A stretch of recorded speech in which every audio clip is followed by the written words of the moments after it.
आउज़ुबिल्लाहि मिनश्शैतानिर्रजीम बिस्मिल्लाह अल्हम्दुलिल्लाह वस्सलातु वस्सलामु अला रसूलिल्लाह रब्बिश्रह ली सदरी व यस्सिर ली अमरी वहलुल उक़दतम मिन लिसानी यफ़क़हू क़ौली रब्बि ज़िदनी इल्मा रब्बि यस्सिर व ला तुअस्सिर व तम्मिम बिल खैर आमीन या रब्बल आलमीन।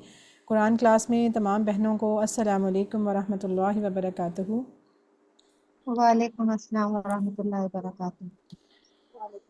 आओ कुरान समझें आसान तरीके से हिस्सा अव्वल नमाज के ज़रिए। हिस्सा अव्वल यानी लेवल 1, उसी को हम उर्दू में ज़रा बोलते हैं। तो अगर हम इंग्लिश में बोलें तो QC1 लेवल यानी QC level 1 Quran course level 1। तो उसमें आप सबको खुश आमदीद। आज हमारा लेसन नंबर 1A और 1B की स्टोरी मैंने कल आपको सुनाई थी, यानी कि एक लेसन के 2 पार्ट हुआ करेंगे, एक कुरान पार्ट एक ग्रामर पार्ट। कुरान पार्ट को हम A कहा करेंगे और ग्रामर पार्ट को B कहा करेंगे। तो आज हम पहले 1A करेंगे फिर 1B इंशाल्लाह करेंगे। बैच नंबर अपना याद रखना है आपने। QC1 का आपका बैच है 1048 बैच के आप स्टूडेंट्स हैं सारे। और टीचर मैं आपकी लुबना आरिफ मेरा नाम है। जिन लोगों ने कल की रिकॉर्डिंग नहीं सुनी, ग्रुप में भी आ चुकी है, लाजमी उसको सुने क्योंकि वो बहुत ज़रूरी है। उससे आपको पूरे कोर्स का पता चलेगा। आज उसमें से बस कुछ कुछ स्लाइड्स हमने जो ज़्यादा इंपॉर्टेंट कह लें या जिनको ज़रूरत थी कि दोबारा से एक दफ़ा गो थ्रू कर लें। कल बहुत ज़्यादा बातें थी इंट्रोडक्शन की, तो मिक्स ना हो जाएं, इसलिए ज़रा उनको एक हल्का सा टच देंगे। लेकिन अदरवाइज़ हमारा आज लेसन प्रॉपर लेसन 1 स्टार्ट करेंगे। आज हमने क्या पढ़ना है लेसन 1 में? तारुफ़ होगा और तावुज़, यानी तारुफ़ तो हो गया हमारा, तावुज़ आज हम पढ़ेंगे, यानी आउज़ु बिल्लाहि मिनश शैतानिर रजीम उसको कहते हैं तावुज़, वो हम पढ़ेंगे। ग्रामर में हमने सीखनी है ज़मीरें, ठीक है। ये ज़मायर के कुछ अल्फाज हैं, 6 अल्फाज ये, और साथ 1-2 मज़ीद कुछ हरूफ सीखेंगे इंशाल्लाह। एंड पे हमारा एक पॉइंट हुआ करेगा, मोटिवेशनल पॉइंट, एक छोटा सा नुक्ता, वो हम देखेंगे। सिस्टर सुबान अपना माइक बंद रखें क्योंकि माइक ऑन हो ना फिर शोर होता है पीछे से। अच्छा जी, अल्हम्दुलिल्लाह कि आज हम सफ़र में पहली सीढ़ी के ऊपर पहला कदम हमने जो रखा था, आज उसकी पहली क्लास है, पहला लेसन है। तो अल्लाह ताला का शुक्र साथ साथ अदा करते रहना है, जैसे जैसे पढ़ना है, जैसे जैसे सीखना है। ये बैटरी मैंने आपको कल बताई थी कि वैसे तो ओवरऑल टोटल वर्ड्स कुरान के 78,000 हैं जो इस बैटरी पे लिखे हुए हैं, लेकिन QC1 में जो हमारा टारगेट है वो 40,000 तक पहुँचना है, जो कि 50% से ज़्यादा वर्ड्स बनते हैं, यानी फुल बैटरी का हाफ से ज़्यादा बनता है। इंशाल्लाह इसको हमने टच करना है और जैसे जैसे हम लेसन करते जाएंगे और हम देखेंगे कि हमारी बैटरी कितनी चार्ज हुई है, मतलब कुरान के कितने वर्ड्स हमने सीख लिए हैं। आज वाले सबक में लेसन 1 में यहाँ लिखा हुआ है, देखें 12 नए अल्फाज हम सीखेंगे दोनों पार्ट्स को मिला के, जो कि कुरान में आए हैं 7,248 दफ़ा। रिपीटेशन उनकी इतनी ज़्यादा है कि टोटल इतनी बनती है फ़िगर। अब वो फ़िगर आपको पता है ये 5 से ऊपर यहाँ पे करके आएगी 7,000।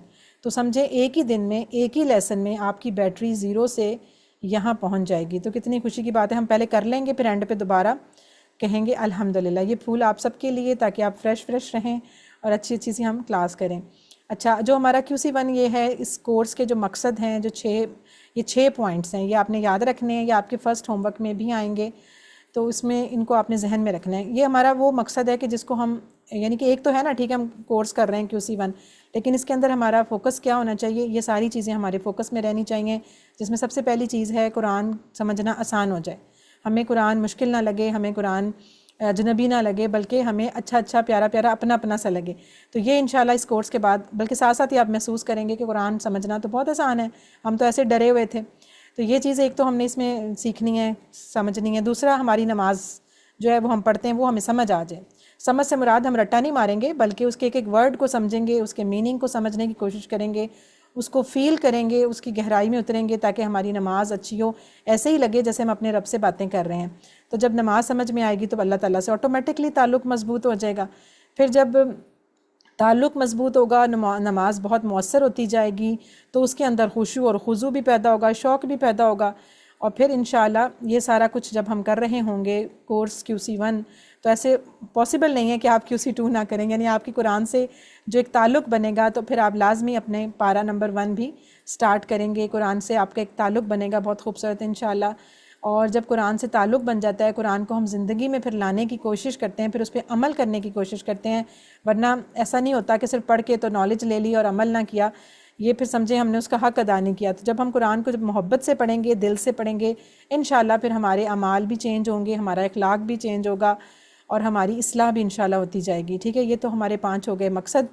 और छठा मकसद तो हमें वैसे ही भागे भागे मिल जाना है, यानी कि हमने जब वो सीख रहे होना है ग्रामर, तो हमारे ये कुछ जुमले भी हमें आ जाएंगे जो हम फिर बच्चों से भी बोला करेंगे। जैसे आज हमने एक जुमला सीखना है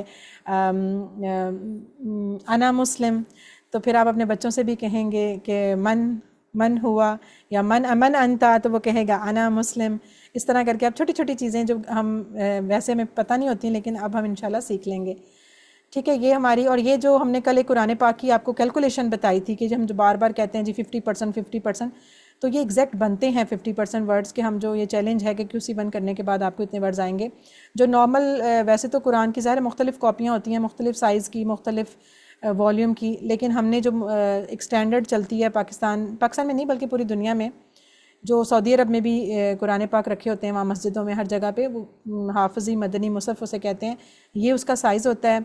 इसकी पेज की 15 लाइनें होती हैं। इस 15 लाइनों के मुसफ़ के साथ हमने जो कैलकुलेशन की है, डॉक्टर साहब ने जो की है, ये आपने जहन में रखनी है। ये आपका पहले होमवर्क में भी इसमें से सवाल आएंगे, और वैसे भी ये बड़ी इंफॉर्मेटिव चीज़ है। ठीक है, वो क्या है कि जी क्या कह रही हैं, अजान देखिए सिस्टर, आपकी तरफ अजान हो रही है ना, तो आप अपना माइक म्यूट कर लें उतनी देर और आप अजान सुनें। मेरी तरफ अभी अजान नहीं हुई, मैं असर की नमाज़ पढ़ के बैठ गई हूँ, अब मैंने मगरिब तक बैठे रहना है। तो आप लोगों का जैसे जैसे आपके शहरों और कंट्री के हिसाब से टाइम होता जाएगा नमाज का, जैसे कराची वालों का बाद में होता है, आप अपने अपने हिसाब से अपनी जाएँ नमाज़ पढ़ें, क्योंकि आप लोग तो जा सकते हैं, लेकिन मैं फिर अगर स्टॉप करने लगी तो मैं, अगर इस टाइम 55 लोग हैं तो उन सब के हिसाब से मैं स्टॉप करूँगी तो फिर मैं स्टॉप ही रहूँगी, फिर मैं पढ़ा नहीं सकूँगी। ठीक है, आप लोग ज़रूर आप जाएं, आप करें इंशाल्लाह, और अपनी नमाज़ पढ़ के वापस आ जाएं। जो आपका पोर्शन मिस हो जाया करेगा वो आपने रिकॉर्डिंग में सुन लेना है लाजमी, इस तरह करके करना है। ठीक है, लेकिन आपने आना ज़रूर है क्योंकि आपकी अटेंडेंस भी लगती है। अच्छा जी, हम बात कर रहे थे कि जो सफ़ात हैं कुरान के, जो स्टैंडर्ड कॉपी हमने सेलेक्ट की है, 600 उसके सफ़े हैं। ठीक है, याद रखना है 600 सफ़ात वाला कुरान, उसमें हर सफ़े की 15 लाइनें, हर लाइन में 9 लफ्ज़। ठीक है, 15 लाइनें 9 अल्फाज। तो इस हिसाब से अगर एवरेज वर्ड्स देखें तो 130 वर्ड्स बनते हैं एक सफ़े पे। एक सफ़े पे कितने वर्ड्स बनते हैं? 130 एवरेज। अच्छा जी, मैं भी अपना माइक बंद करें। जब ये 130 के हिसाब से लगाते हैं एक पेज पे, तो पूरे कुरान पाक के कितने अल्फाज बने? 78,000। आप मल्टीप्लाई करें 130 को 600 से तो 78,000 बनते हैं। ये है हमारा टारगेट टोटल। अगर हम देखते हैं कि एक कुरान पाक में या एक नॉर्मल कुरान पाक में कितने वर्ड्स हैं। अच्छा, जिसको हमने फिर सीखना है सारे वो जो तरीक़ेकार, अब QC1 में हमने क्या करना है, सिर्फ 232 अल्फाज सीखने हैं। अगर आप उसको राउंड ऑफ कर लें तो 200 कह लें, चले सीधे सीधे लफ्ज़ों में, फिर भी हमारी फिगर 50% से ज़्यादा ही बनेगी। तो 200 लफ्ज़ सीखते हुए, सिर्फ 200 वर्ड्स या 232 लफ्ज़ सीखते हुए आपने कहाँ पहुँचना है? उन रिपीटेशन वर्ड्स की वजह से ज़ाहिर आपको पता है कुछ लफ्ज़ बार बार आ रहे हैं, कुछ रिपीट हो रहे हैं, कुछ ग्रामर की रूल सीखने से आसान हो जाएंगे, कुछ मादा के हरूफ सीखने से। कल सारी बात बताई थी आपको, कल की रिकॉर्डिंग में देख लीजिएगा। तो करते कराते हमारे जो ये 200 या 232 वर्ड्स हैं 40,000 को टच करेंगे, जो कि बनते हैं कुरान के 50%। यही हमारा टारगेट है जिसको हमने इंशाल्लाह अचीव करना है। कल भी मैंने आपको एक तस्वीर दिखाई थी, किसी स्टूडेंट ने शेयर की थी अपनी, कि जब उसने QC1 कर लिया तो उसने फिर आगे से किसी सफ़े के वर्ड्स को हाईलाइट किया, येलो कलर से दिखाया था ना। आज एक और स्टूडेंट की ये है कि उसने ये अपना बनाया था, और ये सूरह बकरा के पेजेस हैं। अच्छा, सूरह बकरा जो है ना, सूरह बकरा बहुत आसान है ओवरऑल पूरे कुरान से अगर हम देखें। अगर आप 30वां पारा पकड़ें तो वो काफ़ी मुश्किल है। उसके तो बेशक सूरतें छोटी हैं लेकिन उसके वर्ड्स बहुत यानी कि बहुत नॉलेज, बहुत गहरे वर्ड्स हैं, और काफ़ी यानी थोड़ा सा मुश्किल हो जाता है काम वो थोड़ा वहाँ पे आके, यानी कि काफ़ी गहराई होती है उन लफ्ज़ों में। लेकिन अगर आप शुरू के हम देखें ना, जैसे हम स्टार्ट लेते हैं और हम खासकर सूरह बकरा की ही बात करते हैं, तो इसके वर्ड्स जो है ना ये बहुत आसान होते हैं। तो अगर आप ये QC1 के बाद अपनी सूरह बकरा में से आगे से कोई सा पारा पहला दूसरा लें और उसमें कोई सा सफ़ा करें तो 50% वाली बात भी पीछे रह जाती है। और यहाँ उसने जो हाईलाइट किए हैं 66% वर्ड्स उसको आते हैं, यानी स्टूडेंट एक ये सारे वर्ड्स सीखे हुए हैं, ये सारे आप सीख लेंगे इंशाल्लाह QC1 के एट द एंड। तो सोचें फिर पीछे क्या रह गया? बस थोड़े थोड़े लफ्ज़, हर लाइन में एक या दो, हर लाइन में एक या दो, बस ये अब इंशाल्लाह बाकी सारा आपको आता होगा कि पता होगा कि इसम है, फ़ेल है, क्या है, कि इसका मीनिंग क्या है, क्या सारा कुछ। तो इसका मतलब है कि अगर हम स्टेप बाय स्टेप चलेंगे, इस प्रोसेस को फॉलो करेंगे अच्छे तरीके से, तो इंशाल्लाह आसान हो जाएगा। अल्लाह ताला ने तो पहले ही कुरान में कह दिया है कि वलक़द यस्सरनल कुरान लिज़्ज़िक्र, कि अलबत्ता तहकीक यकीनन कुरान आसान किया हमने लिज़्ज़िक्र, नसीहत के लिए। हाँ, वो अलग बात है कि एक बंदा कहे जी मैं मुफ्ती बनना चाहता हूँ, तो वो उसको तो ज़ाहिर उसके लिए फिर मेहनत करनी पड़ेगी, किसी आलिम के साथ बैठना पड़ेगा, कुछ साल लगाने पड़ेंगे, काफ़ी बुक्स को छानना पड़ेगा। लेकिन एक बंदा कहता है कि आम बंदा हमारी तरह कि मुझे बस कुरान समझ आ जाए, मुझे ये पता चले मैं मुसलमान हूँ, मुझे क्या करना है, कैसे करना है, अल्लाह ताला ने क्या लिखा है, क्या बोला है, हमें उसमें से क्या नसीहत, क्या हमें उसमें से, तो ये तो कोई भी हासिल कर सकता है। अल्लाह ताला कह रहे हैं कि नसीहत के लिए कुरान तो बहुत आसान है कोई तदब्बर करने वाला, है कोई गौर व फिक्र करने वाला, तो बस इंशाल्लाह इसी काम से हम बैठे हैं। और ये जो वसवसा आपके दिमाग में बार बार बचपन से डाला हुआ था या आया हुआ था कि जी अरबी ग्रामर बहुत मुश्किल है और अरबी सीखनी तो बहुत मुश्किल है, समझ तो कुरान आ ही नहीं सकता, एक आम बंदे को तो आ ही नहीं सकता, ये बातें बिल्कुल गलत हैं। ये सिर्फ शैतान के वसवसे हैं, सिर्फ मौलवियों के लिए, आलिमों के लिए, सिर्फ मुफ्तियों के लिए कुरान नहीं है। कुरान हर बंदे के लिए है। वरना ऐसी बात होती तो अल्लाह ताला कह ना देते कि बस ठीक है अपने जाके तो मौलवी से पढ़ना, खुद कुछ ना हाथ लगाना, जैसे वो ईसाई करते होते थे। ऐसा कुछ नहीं है, सबको पढ़ना है, सबको सीखना है, कम अज़ कम इतना जितना उसको अपनी ज़िंदगी में ज़रूरत है उतना तो सबको, हर बंदे को पता होना चाहिए। और नमाज से हम शुरू कर रहे हैं तो नमाज हमें आनी ही चाहिए। हम नमाज़ पढ़ रहे हैं, हमें पता होना चाहिए हम नमाज में क्या पढ़ रहे हैं। अच्छा, और टोटल हम अगर इसके घंटों के हिसाब से लगाएं तो ये जो 600 सफ़े हैं, अभी तो सिर्फ आपने 20 क्लासेस में यानी कि 20 सेशंस के अंदर सीख लेने ना 50% वर्ड्स। टोटल डॉक्टर साहब कहते हैं कि अगर आप सिर्फ 400 घंटे लगाएं, ठीक है, 400 सेशंस लगाएं तो आप पूरा 600 सफ़ात का कुरान आराम से सीख सकते हैं। तो देखें इतनी बड़ी ज़िंदगी के अंदर 400 घंटे क्या हैं, कुछ भी नहीं है। हम बैठे बैठे मोबाइल के ऊपर 2-2 घंटे ज़ाया कर देते हैं। अच्छा, ये जो कुरान को ज़िंदगी में लाने का तरीका है, ये वाला चक्कर, ये भी हमने कल बताया था। आज इंशाल्लाह प्रॉपर पहले लेसन में ये आप यूज़ करेंगे और फिर देखेंगे कि किस तरह हम ये घुमाते होते हैं। अच्छा जी, साथ साथ क्विज़ भी होता जाए ताकि मैं देखूँ आप सुन भी रहे हैं कि बस सोए हुए हैं। बताएं ज़रा नमाज, अभी मैंने पीछे जो बातें की हैं उसी हिसाब से नमाज का ये जो हम कोर्स करेंगे, इसमें आपको कितने वर्ड्स कुरान के सीखने में मदद मिलेगी? ए बी सी 50% मिलने 50। आप 40,000 देखें, आप इनमें ऑप्शंस में देख के बताएं, और ए बी सी डी के हिसाब से 40। 40। हाँ, डी जी बिल्कुल। सिस्टर बुशरा, सिस्टर मरियम, नूर, सब चैट बॉक्स में लिख रहे हैं, बहुत तेज़ी से नाम आ रहे हैं, कुदसी, और सब कह रहे हैं जी 40%। डी आएगा, डी आंसर आएगा, ये है ठीक है। हमने 40%, सॉरी परसेंट नहीं, 40,000 करेंगे जो कि बनते हैं 50% ऑफ कुरान। लेकिन हमने अगर उसको फिगर्स में बताना है तो 40,000 बताना है, ठीक है। 40,000 वर्ड्स इंशाल्लाह हमें आ जाएंगे। अच्छा, बताएं ज़रा इस कोर्स में जो अभी हमने करना है, इसके कितने मकसद हमने आपको बताए हैं, मकासद याद करें? 6 चलें अल्हम्दुलिल्लाह।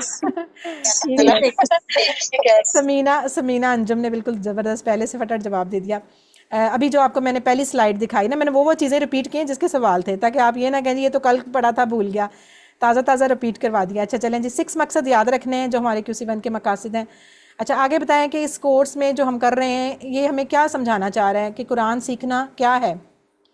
ABCD ज़रूरी है, आसान है, आसान है, वेरी गुड। जरूरी आसान है, ज़रूरी तो है ही है, आसान है। हमने ये कहना है ये आसान है, क्योंकि लोग कहते हैं मुश्किल है, हम कह रहे हैं आसान है, और हमने ये चीज़ बिल्कुल सही है, आसान है। अच्छा जी, चलें यहाँ तक आ गया। अब फिर ज़रा होल्ड कर लें, थोड़ी देर बाद दोबारा क्विज होगा, इसलिए गौर से सुनना है। अच्छा जी, अब देखें ये तरीका क्यों इतना अच्छा है कि नमाज से शुरू होता है। नमाज हम हर वक्त पढ़ते हैं, जैसे ही हम कुछ सीखा करेंगे हम जाके उसको नमाज में अप्लाई कर दिया करेंगे। ये सबसे मज़े की बात है इस कोर्स की। जैसे कि आज आपने सीखना है तावुज़ सीखने से मुराद ये मत समझें कि आप कहेंगे बचपन से हम बच्चे को तो शुरू से सिखा देते हैं आउज़ुबिल्लाह पढ़ना, हमें तो आती है, आती तो हम सबको है, लेकिन जिस तरह आज आप पढ़ेंगे बहुत से लोग यकीनन ये कहेंगे कि इस तरह हमने नहीं पढ़ी थी पहले। तो इसलिए हम जिस तरह सीखेंगे फिर आप उसको अपनी नमाज में जब बोलेंगे हाथ बांध के क़याम में, तो इंशाल्लाह आप महसूस करेंगे कि आपके अंदर वो सारे वर्ड्स घूमेंगे दिमाग में और उस तरह की फीलिंग आएगी इंशाल्लाह। अच्छा जी, करने के काम कल। अच्छा, बहुत से लोग परेशान हो रहे थे, वो होमवर्क और वर्कबुक और इस चक्कर में मिक्स हो ही जा रहा है। वो कह रहा है मैं प्रिंट नहीं करा सक रहा, कोई कह रहा है जी मैं ऑनलाइन कैसे। तो अभी परेशान हो, अभी तो लेसन 1 आया ही नहीं। लेसन 1 आएगा तो काम शुरू होगा ना, अभी तो आज लेसन 1 है। और इसके अंदर भी सिर्फ देखें 2 काम बोले थे, एक था होमवर्क, एक था वर्कबुक।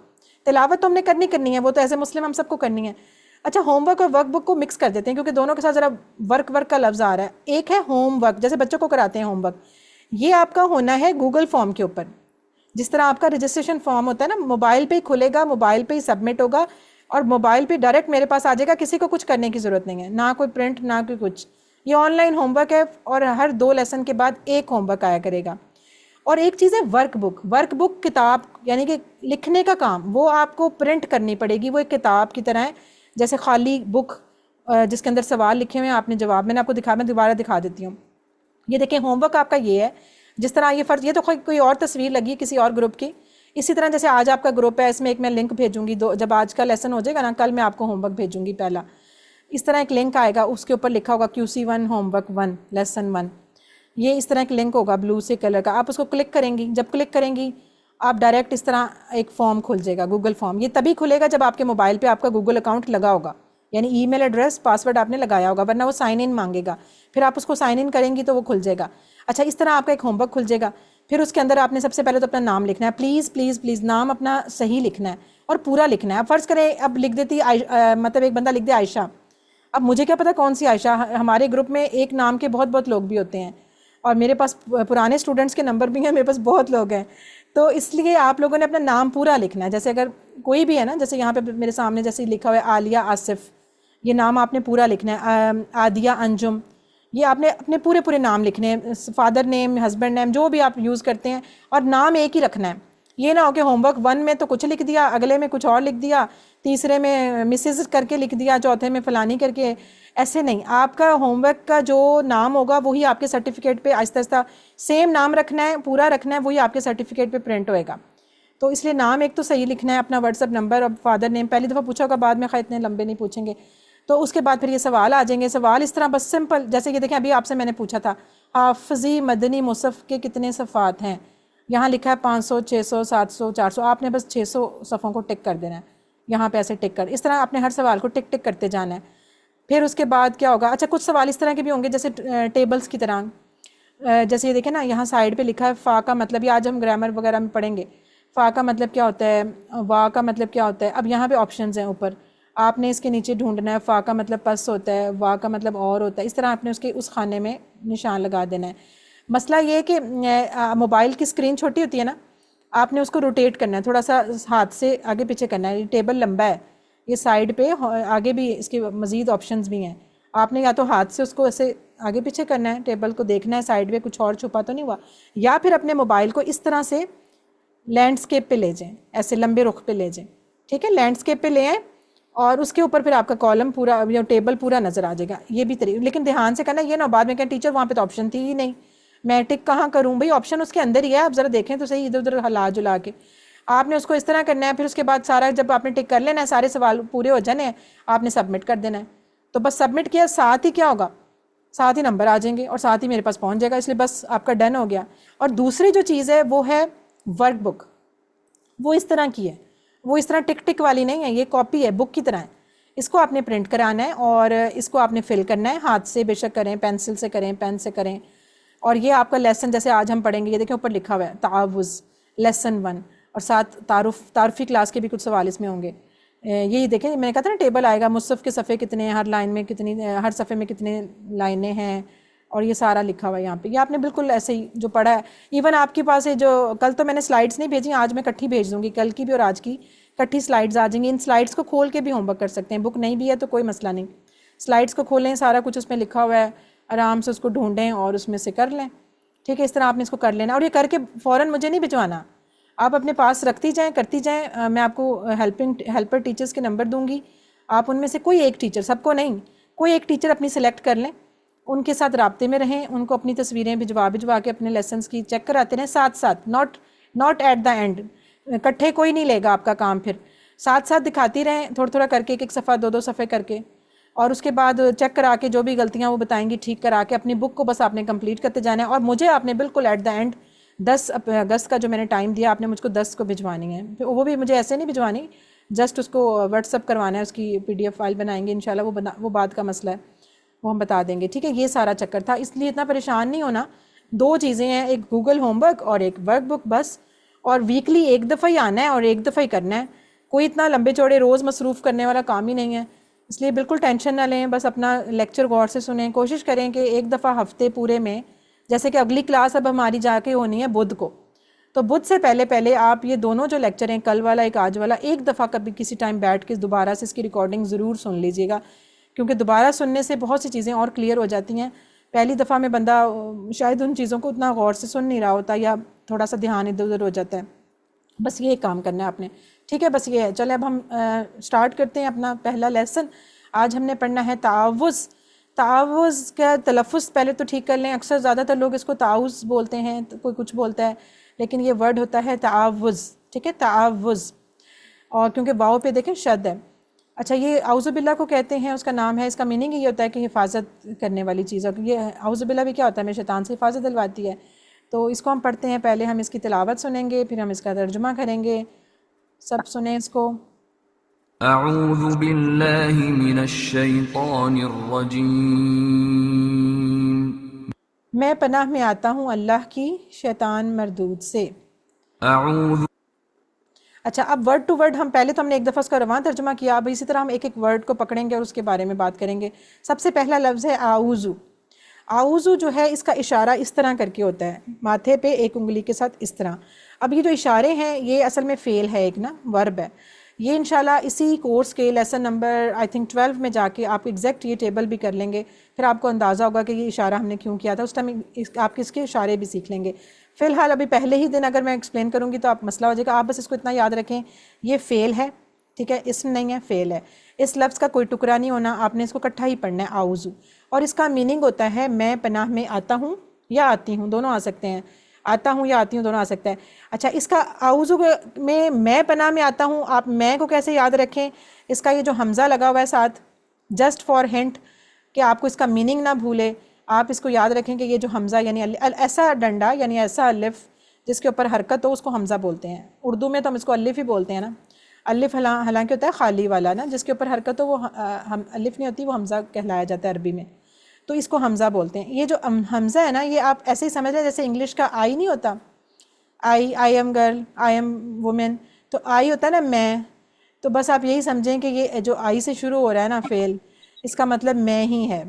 तो आपने इसको आऊज़ु को याद रखना है। और आऊज़ु के जो रूट लेटर हैं आइन वाउ ज़ा, देखिए हमने कहा था ना एक रूट लेटर होता है हर लफ्ज़ का। ये खैर याद नहीं करने कि उसी वन में आपने बिल्कुल भी ना आपसे पूछे जाएंगे ना आपको, बस ये आपको बताने के लिए जैसे हल्का सा लिखा हुआ है कि इसके रूट लेटर क्या हो सकते हैं, लेकिन ज़रूरत नहीं है नहीं देखने ना देखें बेशक। और ये जो यहाँ पे लिखा हुआ है 7, ये असल में डॉक्टर साहब ने कैलकुलेशन करके बताया कि जो आऊज़ु का लफ्ज़ है ये कुरान पाक में 7 टाइम आया हुआ है, ठीक है। और ये भी कैलकुलेशन आपसे एग्ज़ाम में नहीं पूछी जाएगी, इसलिए कोई ज़रूरत नहीं याद करने की, ये जस्ट फॉर इंफॉर्मेशन है। तो बस आप सुनते जाएं, बस ज़रूरत नहीं है इसको याद रखने की, अगर रह जाए तो रह जाए। अच्छा, आऊज़ु मैं पनाह में आता हूँ, आऊज़ु मैं पनाह में आता हूँ, इसका जो आ है वो आपको आई से याद रखना है आपने, मैं से, ठीक है। 2-3 दफ़ा पढ़ें इसको, आऊज़ु मैं पनाह में आता हूँ। आप लोगों ने माइक बंद रखने हैं, लेकिन आपने बोलना ज़रूर है। अगर आप बोलेंगे नहीं तो याद रखें, याद नहीं होगा। आऊज़ु मैं पनाह में आता हूँ, ठीक है। कुरान में कितनी बार ये देखें साथ, वो फिगर जो है वो बस ये बता रहा है कि कुरान में कितनी बार आया है। इसका मतलब आता हूँ भी आ सकता है, आती हूँ भी आ सकता है, दोनों आ सकते हैं। अच्छा जी, अब ये देखें ये बात असल में क्या है। आऊज़ु से अल्लाह ताला ने बिल्कुल स्टार्ट कुरान का, समझे जब हम सूरह फातिहा पढ़ने लगते हैं तो पहली ही बात जो बोली वो क्या, हिफाजत की बात बोल दी। अल्लाह ताला को पता था ना कि ये काम बहुत मुश्किल है, या कह लें कि बहुत बड़ा दुश्मन पीछे लगा हुआ है, लिहाजा सबसे पहली चीज़ सेफ्टी। तो यही अल्लाह ताला ने हर काम से पहले हिफाजत का ख्याल रखा गया है। हम नॉर्मली भी जब घर में कहीं भी तो सबसे पहले अपनी सेफ्टी का ख्याल रखते हैं ना, गाड़ी में बैठते हैं सबसे पहले सीट बेल्ट बांधते हैं, तो सबसे पहले जब कुरान भी शुरू करना है तो सबसे पहले अपनी हिफाजत का सोचना है, अपनी सीट बेल्ट बांध लेनी है। तो अल्लाह ताला ने कहा आऊज़ु बोलो कि मैं पनाह में आता हूँ। और किसकी पनाह में आता हूँ ये अभी हम आगे देखेंगे, बिल्लाही अल्लाह की। तो यहाँ से अब आपने याद रखना है सेफ्टी फर्स्ट, यानी सबसे पहले अपना बेल्ट बांध लें, बकल बांध लें, गेट प्रोटेक्शन, अपनी हिफाजत में आ जाएं। किसकी, बिल्लाह।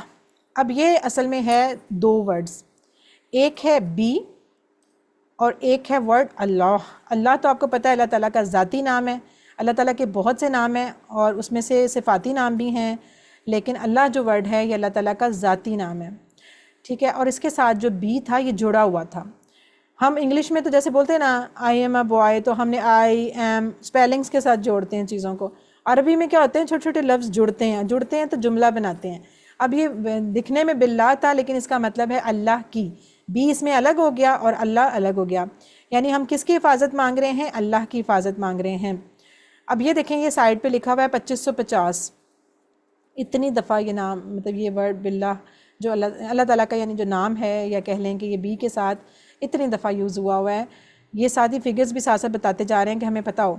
ठीक है, बिल्लाह को आपने कैसे याद रखना है? बिल्लाह के अगर हमसे पूछते हैं कि कितने टुकड़े हैं या कितने इसके पोर्शन किए जा सकते हैं, आप कहेंगे 2, एक बी और एक वर्ड अल्लाह। बी का मतलब है की, और अल्लाह ताला को तो पता है नाम है। अच्छा, बी जो है ये हर्फ है। ठीक है, अरबी में 3 तरह की चीज़ें बस होती हैं, ज़्यादा नहीं, 3। कौन कौन सी? इस्म होता है, इस्म जैसे उर्दू में भी हम कहते हैं इस्म, यानी किसी चीज़ का नाम। एक फ़ेल होता है जिसको हम उर्दू में भी फ़ेल यानी वर्ब, कोई काम। और तीसरी चीज़ अरबी में होती है हर्फ, कोई भी ऐसा कनेक्टिंग वर्ड्स। तो इस्म तो हो गया नाम, और फ़ेल हो गए काम, और बी होता है इनको मिलाने वाले। इन दोनों चीज़ों को, इस्म फ़ेल को मिलाने वाले कनेक्टिंग वर्ड्स होते हैं। छोटे छोटे होते हैं, फिद्दी फिद्दी से बेचारे। कभी 1 लेटर का होता है, कभी 2 लेटर का भी हो सकता है, जैसे मिन, अभी आगे आ जाएगा मिन। मिन भी एक हर्फ है। तो ये छोटे छोटे होते हैं। अच्छा, इनके मीनिंग जो होते हैं ना, एक से ज़्यादा भी हो सकते हैं। ज़रूरी नहीं कि ऑलवेज़ आपको बी का मतलब की ही नज़र आए। अभी आगे जब हमने बिस्मिल्लाह शुरू करनी है तो बिस्मिल्लाह में भी बी और इस्म 2 अलग चीज़ें हो जाएंगी, लेकिन वहाँ बी का मतलब हो जाएगा से। यहाँ हम कह रहे हैं कि, अब आप कहेंगे आप तो मतलब ही बदल, मतलब असल में ये हर्फ हैं ही ऐसे कि इनके एक से ज़्यादा मतलब होते हैं। ये डिपेंड करता है कि किस तरह, किस जगह पे ये यूज़ हुआ है, किस लफ्ज़ के साथ यूज़ हुआ है। ये चीज़ें सारी इंशाल्लाह आहिस्ता आहिस्ता जैसे जैसे आप पढ़ते जाएंगे, हायर लेवल पे जाते जाएंगे, आपको पता चलता जाएगा। तो और इनके वर्ड्स हम कुछ अपनी ज़ुबान में मतलब करने की वजह से भी कई दफ़ा हम उनकी ना थोड़ा सा आगे पीछे कर जाते हैं मीनिंग को। लेकिन बी यानी कि कहना है आऊज़ू, मैं पनाह में आता हूँ, किसकी? बिल्लाही। उसके साथ अल्लाह के साथ लाजमी बी लगना था, यानी बताने के लिए कि किसकी पनाह में आना है। बी की प्रेपोजिशन आती ही आती है। तो बी का आपने फ़िलहाल यहाँ मतलब याद रखना है कि, और अल्लाह की, मैं पनाह में आता हूँ अल्लाह की। ठीक है, यहाँ तक हो गया। मिन से, मिन मैंने आपको कल भी बताया था, है ना? किसको याद है? मिन का मतलब से लिखा हुआ है अब तो खैर सामने, लेकिन इसको हमने कैसे याद रखना है? मिन जानिब से। हम उर्दू वो ख़त लिखते होते थे पहले ज़माने में, तो जिसकी तरफ से ख़त होता था कहते थे मिन जानिब, मेरी तरफ से। तो वो जो मिन जानिब, ये वही वाला मिन है, मिन से। ठीक है, मिन से। एक मन भी आना है आज, मन मीम ज़बर के साथ, वो और है, उसको मिक्स नहीं करना, वो चीज़ और है। ये मिन है, मीम ज़ेर नून मिन। मिन का मतलब होता है से, ये भी एक हर्फ है, ये भी एक प्रेपोजिशन है, ये भी एक कनेक्टिंग वर्ड है, जस्ट जुमला बनाने के लिए इस्तेमाल होता है बीच में, मिन से। और इसके भी मीनिंग बहुत ज़्यादा हैं, जैसे जैसे आप हाई लेवल में आएंगे आपको पता। लेकिन फ़िलहाल आपने मिन का मतलब जो इसका बेसिक मतलब है, या कह लें जो ज़्यादा मशहूर है, वो से ही होता है। तो मिन से, मिन से। और ये देखें 3215 दफ़ा आया हुआ है। और कल आपको मैंने दिखाया भी था, बेशक आप अभी इसी टाइम खोल लें कुरान, कहीं से भी खोल लें, आपको मिन कहीं ना कहीं नज़र आ ही जाएगा। इतनी दफ़ा ये कुरान में इस्तेमाल हुआ है। तो मिन से, बोले से। अच्छा, बोले से मैं जब भी कह रही हूँ, बेशक मैं आपको सुन नहीं रही, मैं आपको देख नहीं रही इस वक्त, लेकिन आपने इतनी ऊंची बोलना है कि आपके कानों को आपकी आवाज़ जाए। जब तक कि आप अपने कानों को अपनी आवाज़ नहीं ना पहुंचाएंगे, तो आपका ब्रेन उसको याद उतनी अच्छी तरह नहीं करेगा। या अगर आपके पास कोई बैठा हुआ है, कोई भी आपकी सिस्टर, कोई बच्चा, कोई भी पेरेंट्स, आप बता दें उनको, आप उन्हें कहें कि मैं सीख रही हूँ, मिन का मतलब होता है से। ठीक है, जो भी बैठा है उसको बता दें मिन से। इसको आपने इस तरह करके याद करना है, मिन से। अच्छा जी, आगे देखें, अशैतान। और ये तो हमें पता है, इसका तो मतलब किसी को याद करने की जरूरत नहीं। शैतान किसकी बात हो रही है? शैतान की बात हो रही है। लेकिन इसके अंदर भी देखें, यही लफ्ज़ है अशैतान, एक इसके साथ अलिफ लाम लगा हुआ है और फिर इसके साथ शैतान का नाम लगा हुआ है। अच्छा, अब देखें, अल जो होता है ना, अल किसी चीज़ को ख़ास करने के लिए भी आता है, और अल जो होता है ये फॉर ऑल के मीनिंग में भी आता है, दोनों तरह आता है। यहाँ पे जो हम मीनिंग हम इसका लेते हैं वो है फॉर ऑल के मीनिंग में। यानी हम ये नहीं कह सकते कि मैं पनाह में आता हूँ अल्लाह की उस ख़ास शैतान से, नहीं, वो तो है ही है, इबलीस तो बीच में शामिल है ही है।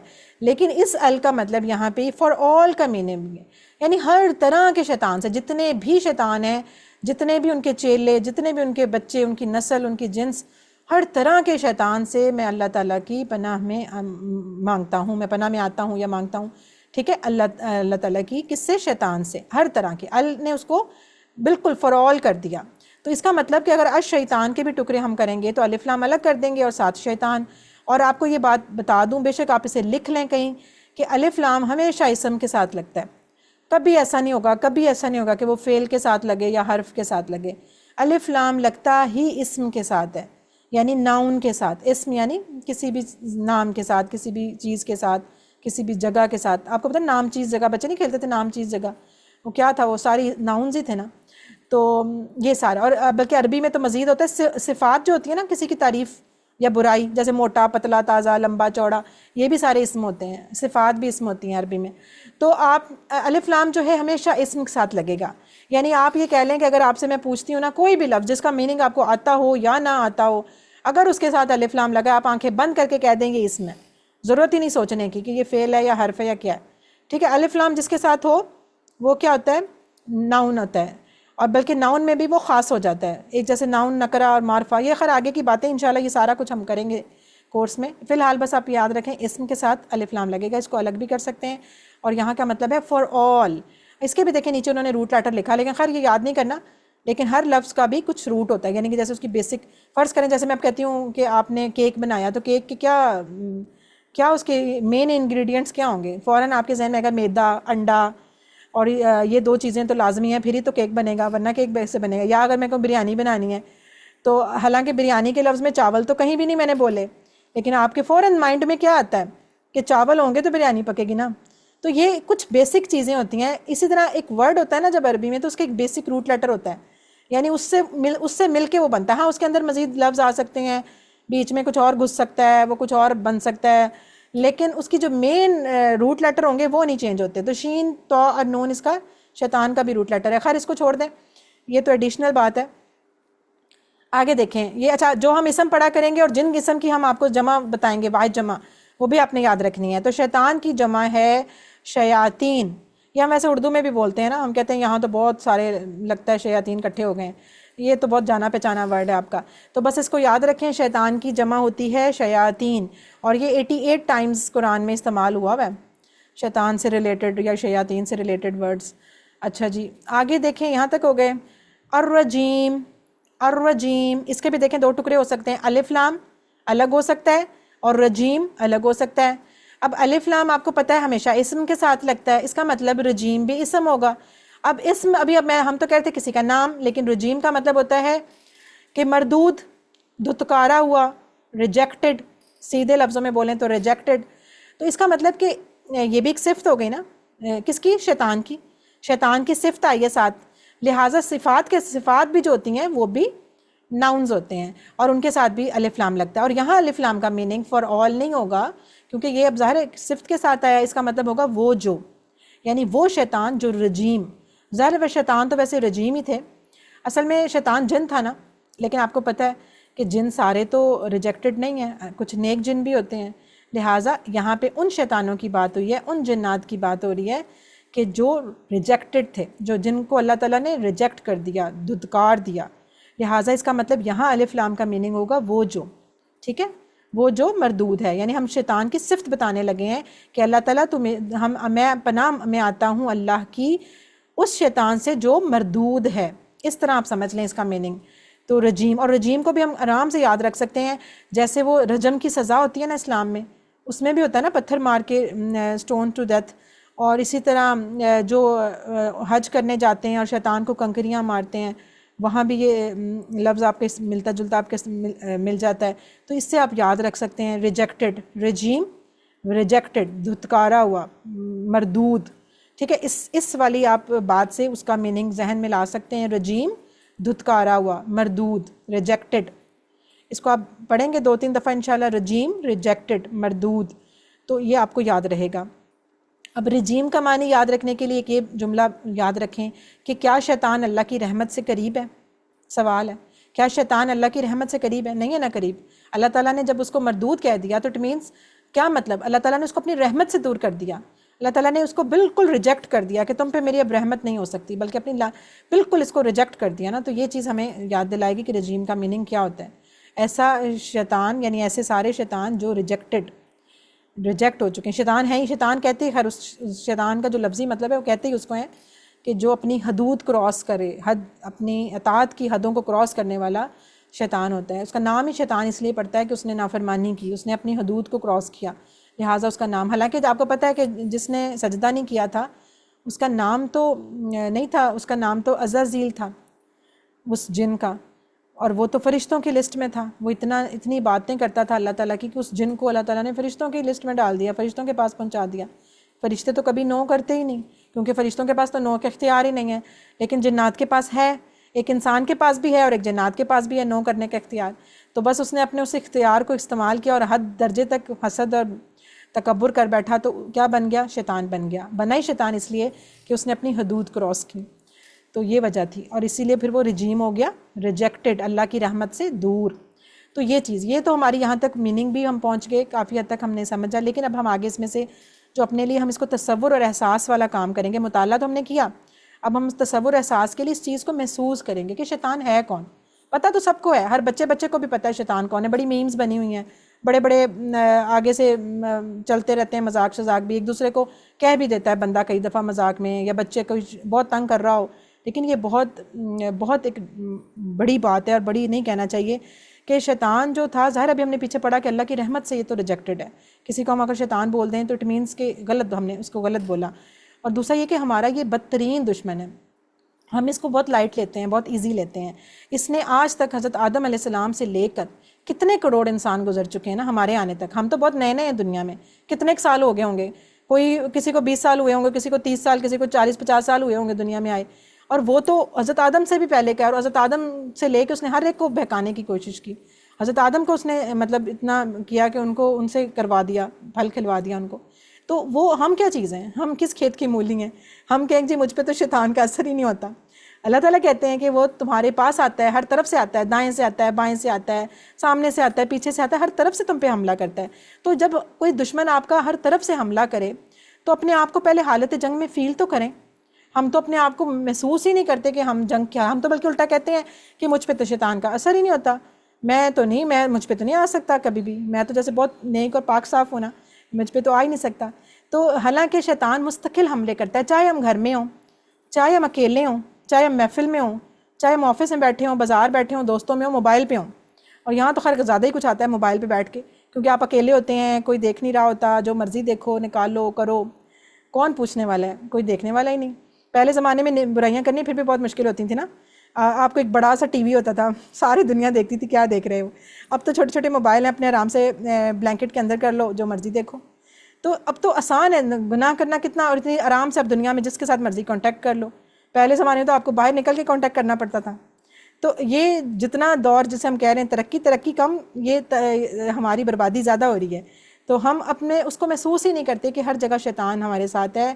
और जब इंसान पैदा होता है उसके साथ ही एक जिन, शैतान करीन जिसे बोला जाता है, जो उसका साथी, फरिश्ता भी उसका साथी होता है और एक उसके साथ जिन भी होता है। फिर जो अपने उन जिन की बातों में आ जाता है वो बुराई की तरफ ज़्यादा चल पड़ता है, जो उसके वसवसों और जो अपनी अच्छाई पे को गालिब कर लेता है वो दूसरी तरफ चल पड़ता है। और ये दुश्मन भी ऐसा है, कि ना हम इसको देख सकते हैं, ना हम इसको मार सकते हैं, ना इसको कोई हम लालच दे सकते हैं कि चलो उसको इस्लाम की दावत दे के मुसलमान ही कर लें, क्योंकि वो तो अब रिजेक्ट हो चुका है ना, वो तो मरदूद हो गया, उसकी तो वापसी पॉसिबल ही नहीं है। और उसका कोई इलाज नहीं दुनिया में। आप देखें, आपका कोई भी दुश्मन हो, बड़े से बड़ा सोच लें, बड़े से बड़ा क्या होता है, बंदा उसके साथ उससे थोड़ा छुप जाए, बच जाए, उसको रिश्वत दे दे, पैसे दे दे, कुछ कर ले, उसको भगा दे, एट द एंड नहीं तो मार ही दे। चलो जी, कुछ नहीं कर सके, आपने उसको मार दिया, ख़त्म कर दिया, कहानी ख़त्म। ये ऐसा दुश्मन है कि आप इसे कुछ नहीं कर सकते। इतने बड़े दुश्मन को महसूस करें कि वो है और हम उसे फील ही नहीं करते। हम अपने आप को ज़रा महसूस करें ना कि हम हालत जंग में। आप समझें कि आपके इर्द गिर्द आग लगी हो, या जैसे अभी गज़ा में हो रहा है कि जैसे बमबारियाँ हो रही हैं, हर तरफ अटैक हो रहा है दुश्मन का। उनको पता ही नहीं एक सेकंड के लिए भी कि वो ज़िंदा रहेंगे कि नहीं रहेंगे, या अभी घर के ऊपर बम गिरेगा और हम सारे ख़त्म हो जाएंगे, या हमारी शायद इधर आग लगी हुई और मैं बस आग की तरफ धकेला जा रहा हूँ। ये सारी फीलिंग जब हम अपने ऊपर तारी करेंगे उस दुश्मन को महसूस करके, तो फिर ही तो होगा। तो फिर हम जब महसूस करेंगे तो फिर हम तो उससे पनाह से और उससे बचने के लिए कुछ सोचेंगे, किसी तरफ भागेंगे कि मैं तो बहुत ख़तरे में हूँ, मैं तो बहुत मुश्किल में हूँ, मुझे तो कहीं बचना है, मुझे तो कोई पनाह की जगह चाहिए। लेकिन जब हम ख़तरा ही महसूस नहीं करते तो पनाह किस चीज़ की? यही तो हमारा प्रॉब्लम है कि हमने उस ख़तरे को ही महसूस नहीं किया हुआ कि हम इतने बड़े ख़तरे में हैं। उसने तो चैलेंज किया था ना, उसको तो बहुत तकलीफ़ हुई थी जब अल्लाह ताला ने उसको रिजेक्ट किया। तो उसने कहा था मैं तो इस इंसान की खातिर मुझे रिजेक्ट किया ना, मैं तो इसमें से किसी इंसान को जन्नत में जाने नहीं दूंगा। लेकिन अल्लाह ताला ने क्या कहा था उसको? अल्लाह ताला ने से कहा था कि जो तेरे बंदे होंगे ना वो तेरी बात मानेंगे, लेकिन जो मेरे बंदे होंगे ना वो मतलब तेरे बंदे से मुराद कि जो तेरे साथी होंगे वो तेरी बात मानेंगे, जो मेरे बंदे होंगे ना वो नहीं तेरी बात मानेंगे, वो मेरे पास आ जाएंगे। तो हमें बचने के लिए क्या करना है, अल्लाह के पास जाना है, हमें अल्लाह की पनाह, अल्लाह के अलावा हमें कोई नहीं बचा सकता। कोई हम कह ना मैं खुद बच जाऊँगा, मैं ये कर लूँगा, मैं वो कर लूँगा, हम कुछ भी नहीं कर सकते। हमें बचाएगा कौन? सिर्फ अल्लाह ताला। अल्लाह ताला ने ही ये चीज़ बता दी है कि कह दो आऊज़ु बिल्लाहि मिनश शैतानिर रजीम, कि मैं पनाह में आता हूँ अल्लाह की। अल्लाह ताला खुद सिखा रहे हैं। सोचे कितना अल्लाह ताला का रहम है हम पे कि अल्लाह ताला एक इतने बड़े दुश्मन का बता भी दिया और फिर सिखा भी दिया और फिर बता भी दिया कि कैसे बचना है। जब हज़रत आदम अलैहिस्सलाम को भेजा था दुनिया में खलीफा बना के, तो जब वो आयतें आती हैं सूरह बकरा में, तो उसके साथ जो अगली आयत आती है वो यही आती है ना कि जाओ तुम इस दुनिया में, और आगे से फिर क्या कहा था कि ये लो मेरी हिदायत, और जो कोई इस हिदायत की पैरवी करेगा उसके लिए तो जन्नतें हैं, उसके लिए तो बशारतें हैं, और जो नहीं मानेगा उन सब को मैं क्या कर दूंगा? जहन्नुम से भर दूंगा। तो शैतान ने तो जाना ही जाना है जहन्नुम में, साथ उन सब को लेके जाएगा जो अल्लाह ताला की हिदायत की पैरवी नहीं करेंगे। और ये हिदायत क्या है? हिदायत कुरान है। अब हमारे पास नबी तो कोई नहीं मज़ीद कि हमारे पास कोई हम कहें कि जी ये हमारे पास कोई नबी आएंगे और या कोई हमें बताएगा और करेगा। अब हमारे पास तो बस ये कुरान और सुन्नत है, दो ही चीज़ें हैं। लिहाजा जब हमें अल्लाह की पनाह में आना है तो लाजमी है कि हम हिदायत को फॉलो करें। देखें, ये बात मैं अभी कर चुकी हूँ जो यहाँ लिखी हुई है ना कि शैतान ने अल्लाह ताला की नाफरमानी की, दुत्कारा गया, रहमत से दूर हुआ, वो रजीम, तो वो चाहता है कि हम भी ऐसी बातों में आ जाएं और हम भी क्या हो जाएं? जहन्नुम में चले जाएं। उसने तो देखें एक सजदे से इनकार किया था, और आज मुसलमान कितने सजदे से इनकार कर रहे हैं, कितनी नमाज़ें पढ़ते हैं, सोचें ज़रा। कई तो नमाज ही नहीं पढ़ते, और कई पढ़ते भी हैं तो पूरी नहीं पढ़ते। कितने सजदे हम छोड़ी जा रहे हैं और इतने धड़ल्ले से छोड़ी जा रहे हैं। ये सारी बातें ज़हन में रखनी है इंशाल्लाह। अच्छा, अब ये देखें, जैसे जैसे हम हर आयत करेंगे, ख़ासकर ये सूरह फातिहा तक, उसमें क्या होगा कि हर आयत से हम एक अच्छा पॉइंट, एक हमारा निकलेगी, एक अच्छी आदत निकलेगी, तो वो हम याद करते जाएंगे साथ साथ। इस वाली आयत से आऊज़ु बिल्लाहि मिनश शैतानिर रजीम से क्या हमारे पास सिखाती है कि सेफ़्टी फ़र्स्ट। जब आप अपने आप को हालत जंग में महसूस करेंगे तो फिर फ़ौरन हिफाजत का ख्याल आएगा, और हिफाजत का जब ख्याल आएगा तो फिर आऊज़ु बिल्लाह पढ़ेंगे। लिहाजा अपनी सेफ़्टी का सबसे पहले आपने ख्याल करना है। कुरान भी क्यों कहा जाता है कि कुरान पढ़ने से पहले आऊज़ु बिल्लाह पढ़ो?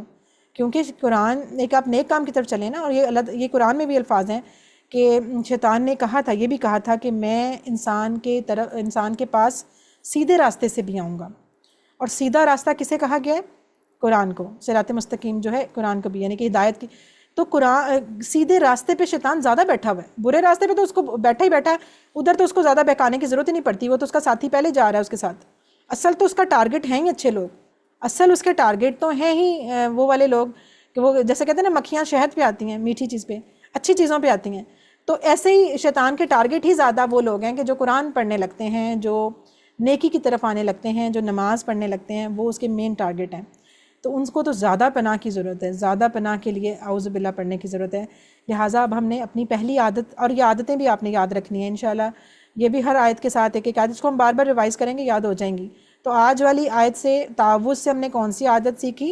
सेफ़्टी फ़र्स्ट, यानी सबसे पहले अल्लाह की पनाह में आना है। ये हमने 12 आदतें सीखनी है इंशाल्लाह। अब ये देखें, ये सारा काम हमने वैसे किया है, लेकिन हम इसको एक दफ़ा आपको बताते हैं कि ज़िंदगी में कुरान को लाने का जो तरीका हम इसी तरह किया। क्या किया? सबसे पहले मुताला कर लिया, ठीक है। हमने वो एक तावुज़ था, वो आयत हमने पकड़ी, उसका मीनिंग उसका देखा, फिर उसका वर्ड लफ्ज़ी मतलब देखा, फिर उसमें से जो सबक निकला वो देखा, हमने सारा मुताला किया। एक एरो हो गई। दूसरी, उसको तसव्वुर और एहसास भी किया। हमने ये अपने महसूस किया कि हम हालत जंग में हैं, हम शैतान के हमलों में घिरे हुए हैं। ये चीज़ अपने ऊपर महसूस करें। जब तक महसूस नहीं ना करेंगे शैतान को, उसके हमलों को, उसके ख़तरे को महसूस नहीं करेंगे, उतनी देर तक हम हिफाजत की वो चीज़ आ नहीं सकती मांगने वाली। लिहाजा हमने तसव्वुर कर लिया। फिर उसके बाद हमने क्या करना है? फिर दुआ करनी है तसव्वुर के बाद। लेकिन एक तरफ तो हमने शैतान को तसव्वुर किया ना कि वो इतना ख़तरनाक दुश्मन है, दूसरे ही लम्हे हमने एक तसव्वुर ये भी फ़ौरन लेके आना है कि पनाह किसकी लें? उस एक बड़ी हस्ती की जो इन सबसे बड़ी है, जो हमें बचा सकती है। वो तसव्वुर लेके आए अल्लाह ताला के बारे में कि बेशक अल्लाह ताला जो हैं 7वें आसमान पे हैं, अर्श पे हैं, लेकिन वो हमारे इतने करीब हैं कि अल्लाह ताला कहते हैं मैं तुम्हारी शारक से भी ज़्यादा तुम्हारे करीब हूँ। तुम मुझे पुकारो, मैं तुम्हारी दुआ सुनता हूँ। जब भी मुझे कोई पुकारता है मैं उसको सुनता हूँ। तो अल्लाह ताला तो ख़ुद कह रहे हैं ना, पुकारो, आ जाओ मेरी तरफ। तो अल्लाह ताला ख़ुद बता भी रहे हैं, और हमने ये चीज़ तसव्वुर भी करनी है कि हमारा रब जो है, जो इस पूरी कायनात का मालिक है, वो हमारे साथ है, वो सुन रहा है मुझे, वो देख रहा है मुझे। मैं जैसे ही उसको पुकारूंगा, मैं जैसे ही कहता हूँ तो फ़ौरन अल्लाह मुतवज्जा होता है, फ़ौरन अल्लाह अपने बंदे की तरफ आता है। तो ये चीज़ हमने महसूस करनी है अपने ऊपर। फिर जब हमने ये महसूस करनी है फिर हमने दुआ करनी है अल्लाह ताला से। हमने ये नहीं कि बस महसूस करके छोड़ देना, हमने दुआ करनी है। दुआ के मैम आपकी और आवाज दुआ नहीं आ रही, कट कट आ रही है, कुछ समझ नहीं आ रही है। आपकी ना देखें इंटरनेट का इशू होगा आपकी तरफ, जिनकी तरफ सिग्नल्स का इशू हो तो उनको आवाज़ नहीं आएगी। बाकियों को अगर आ रही है, आपको नहीं आ रही, इट मीन्स आपकी तरफ इंटरनेट का इशू है। ठीक है, आप उसको अपना कनेक्शन चेक कर लें या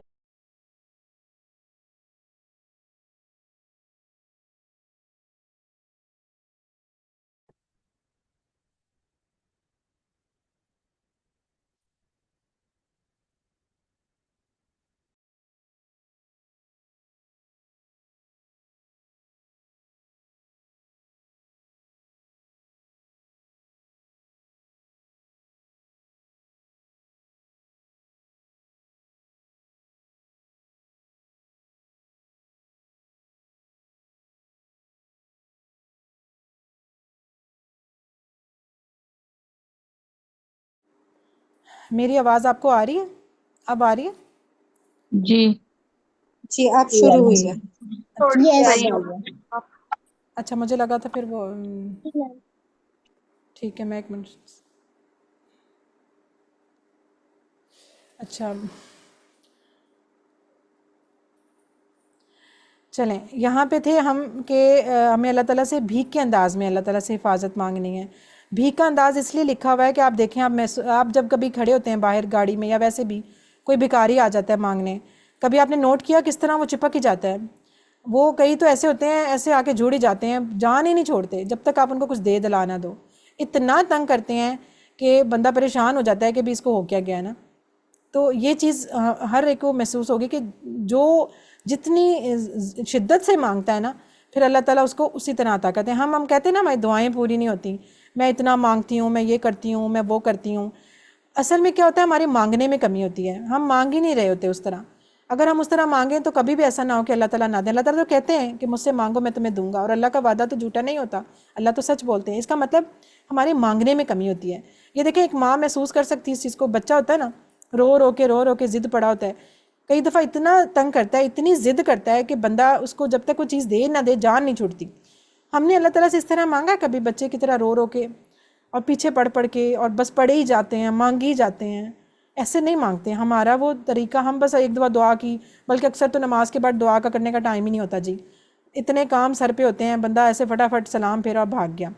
अच्छा चलो, अगर किसी टाइम मांग भी ली या काम करते करते जहन में आया तो बस एक दफ़ा मुंह से बोल दिया, या हम दुआएं पढ़े होते हैं, बस बुक खोली, दे धड़ाधड़ अरबी पढ़ी जा रहे हैं, पढ़ी जा रहे हैं, पढ़ी जा रहे हैं, ये भी दे दे अल्लाह में, ये भी दे, कदे कदे कदे, ऐसे ऐसे हमारी स्पीड होती है। ठीक है, मतलब वो पढ़ रहे हैं, हम उसका ये नहीं हम कहते कि ना पढ़ें, लेकिन हम मांग रहे हैं, हम रीड नहीं कर रहे। हमें दुआएं रीड नहीं करनी, हमें मांगनी है। मांगते कैसे हैं? जब कुछ चाहिए हो तो मांगते हैं ना, इसका मतलब चाहिए कुछ नहीं।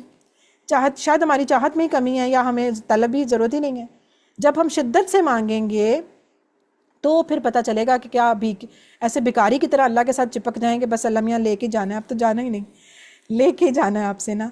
तो इस अंदाज़ में दुआ मांगने की ज़रूरत है। फिर अपना एहतसाब भी करना है। एहतसाब इस सेंस में कि आपने देखना है कि मैं कहाँ कहाँ फंसता हूँ। हर बंदे को अपना पता होता है ना, उसकी कमज़ोरी क्या है, और हर एक की डिफरेंट होती है। ये भी नहीं कह सकता, एक बंदा हो सकता है पैसे के लालच में आ जाता हो, दूसरा बंदा बिल्कुल पैसा उसके लिए अहमियत ही नहीं रखता। एक बंदा शायद मोबाइल पे कुछ गलत देख लेता हो, दूसरे को बिल्कुल फ़र्क ही नहीं पड़ता, जो मर्ज़ी खुला रहे सामने। तो हर बंदे की अपनी अपनी होती है कि कोई कहाँ फंसता है। कोई अपने बुरे दोस्तों की वजह से, कोई टीवी ड्रामों की वजह से, कोई अपनी किसी आदत की वजह से, कोई अपनी नमाज़ों की कमी, या जो भी जिसका मसला है वो अपना एहतसाब करे कि शैतान मुझे कहाँ फंसाता है। शैतान हर इंसान को वहीं फंसाता है जहाँ उसकी कमज़ोरी होती है ना। तो ये तो बंदे ने खुद चेक करना है।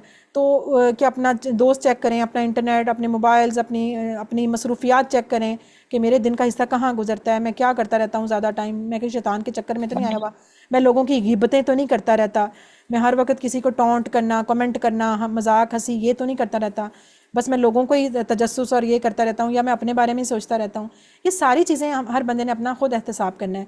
ठीक है, ये बहुत ज़रूरी है। और इसमें स्पेशली मैं ये कहूँगी कि अपने आप को अच्छे कामों में मसरूफ़ करें। ये अभी है ना प्लान इसमें आ जाएगा कि आप फिर उसके बारे में सोचें कि मैं क्या करूं कि मैं इस चीज़ से बचूं। अगर एक बंदा तन्हाई में गलत चीज़ें देखने का आदी हो गया है तो वो अपने आप को तन्हा रहने ही ना दे, वो फ़ौरन लोगों में बैठा करे, दरवाज़ा खोल के बैठे, फैमिली के साथ बैठे, वो ना जाए, ना मोबाइल पकड़े, वो रात को मोबाइल बंद करके दूसरे कमरे में रख दे अगर उसको लगता है कि मैं कुछ गलत सुन लूँगा, देख लूँगा। इसी तरह अगर उसके कोई बुरे दोस्त हैं उनसे जान छुड़ाए, अगर उसकी मसरूफियात बुरी हैं, ये हर बंदा अपने प्लान खुद कर सकता है। और मैं स्पेशली ख़वातीन से कहूँगी, स्पेशली जो हमारी ख़वातीन को एक बहुत बुरी आदत लगी है ड्रामे देखने की। ये हम समझते हैं कि शायद जी हम रिलैक्स हो जाएंगे, आज मैं सारा बहुत थक गई हूँ, मैं जॉइंट फैमिली में रहती हूँ, मेरे तो सर पे बड़े मसले, या मैं एक स्टूडेंट हूँ, मैं तो पढ़ पढ़ के खप गई हूँ, अब मेरे दिमाग को कुछ रिलैक्सेशन चाहिए।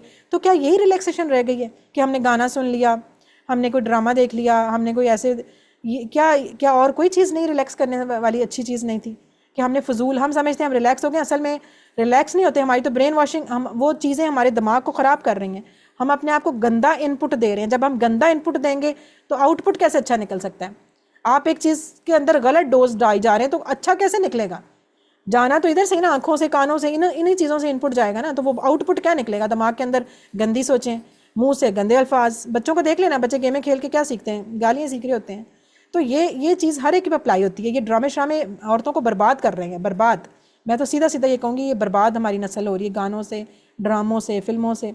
इन चीज़ों से अपने आप को दूर करने, इसके लिए बेस्ट तरीका है कि अपनी मसरूफियत अच्छी कर लें, अपने आप को इतना मसरूफ़ कर लें अच्छे कामों में कि टाइम ही ना बचे, टाइम ही ना बचे बैठ के लंबी लंबी चौड़ी अम्मा से बातें करके गिबतें करने की, ससुराल वालों की, या बैठ के लंबी लंबी सहेलियों से और बुराइयां करने की और चुगलियां करने की। इतना मसरूफ़ कर लें अपने आप को, ठीक है? बस हाल चाल पूछा, चलो जी अल्लाह हाफिज़, अपने काम से काम रखो। तो खैर ख़बर ज़रूर लें, सबकी लें, लेकिन बस खैर ख़बर ली और बस खुदा हाफिज़। अपने काम से काम रखें, अपने आप को अच्छी चीज़ों में मसरूफ़ करें, कुरान सीखने में लगाएं, अच्छी डॉक्यूमेंट्रीज़ देखें, अच्छे लेक्चर सुनें जिनसे आपका कोई ब्रेन वॉशिंग भी हो, कोई मोटिवेशन भी हो। और जब ये सारे काम करेंगे, आप अपने लिए सब कुछ किया, आपने तसव्वुर भी किया, एहसास भी किया, दुआ भी की, एहतसाब भी कर लिया, प्लान भी कर लिया, तो क्या फिर आप अकेली चाहती हैं कि आप अकेली जन्नत में जाएं? आपके बच्चे, आपके घर वाले, आपके दोस्त, आपके अहबाब, आपके रिश्तेदार, आपके फ्रेंड्स, वो ना जन्नत में जाएं?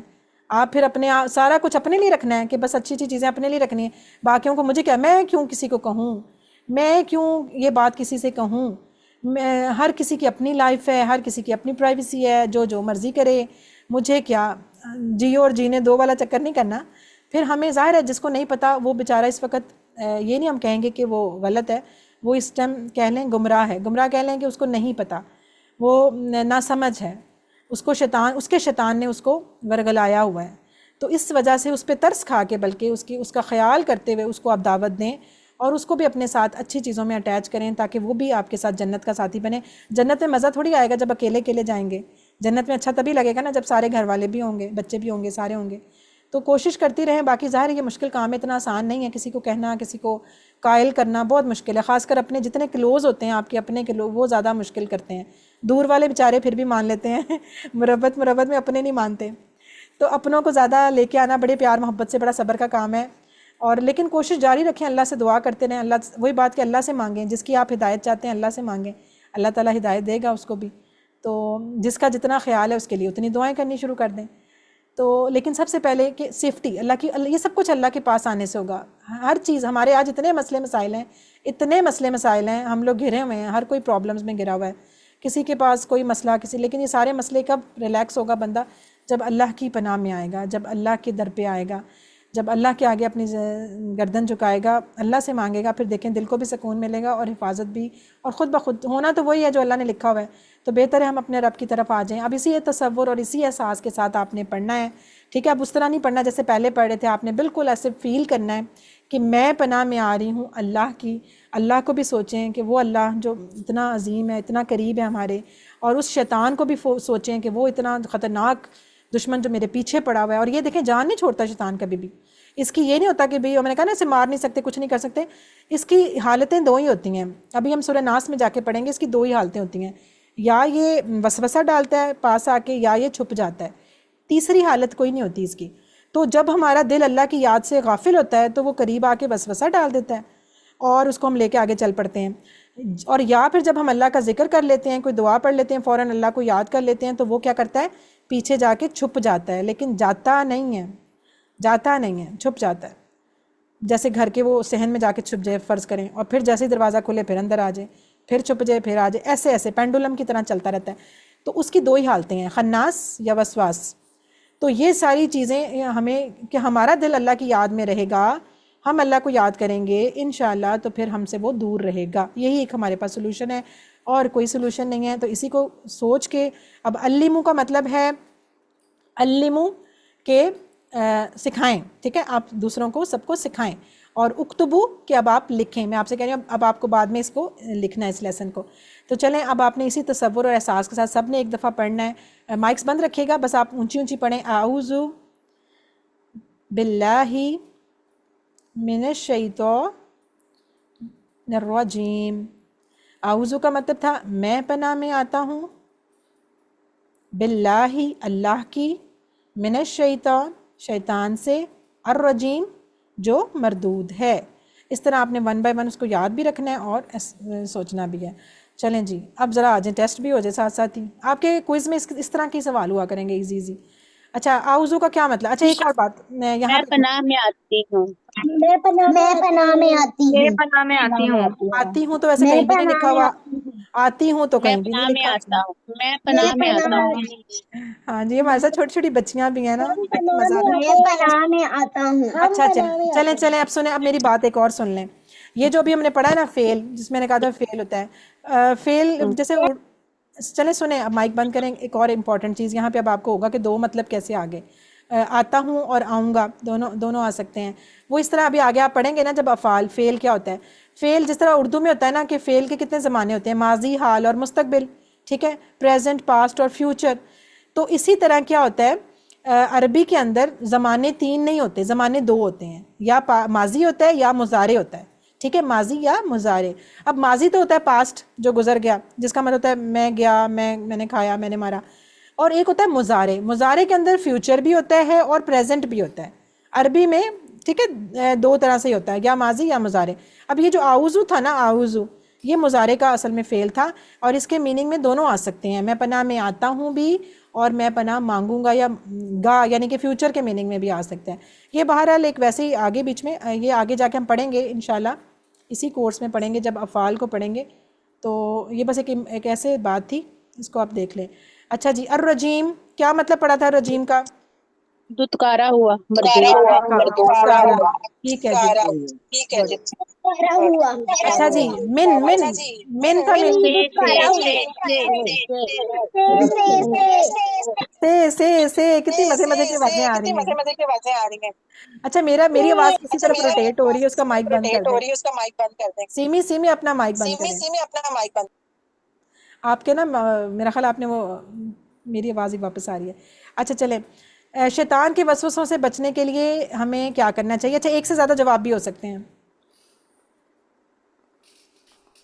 महसूस पहले तो करना चाहिए जो हम पढ़ रहे हैं उस अच्छा, चीज को, और इसके अलावा मतलब हमें समझना भी चाहिए ना शैतान के मतलब। मतलब फिर सही कौन सा हुआ? महसूस करना चाहिए जो हम पढ़ रहे हैं। अच्छा, समझना मरियम चाहिए जो हम मरियम कह पढ़ रही है रहे बी हैं। एंड डी, बी नूर कह वाला रही है ठीक है। बी, और कोई कह रहा है ए। मैं कह रही हूँ एक से ज़्यादा भी हो सकते हैं, एक से ज़्यादा भी हो सकते हैं। समझना चाहिए। A A B C B D B सारे सही हैं, ए बी सी बी और डी बी सारे सही हैं।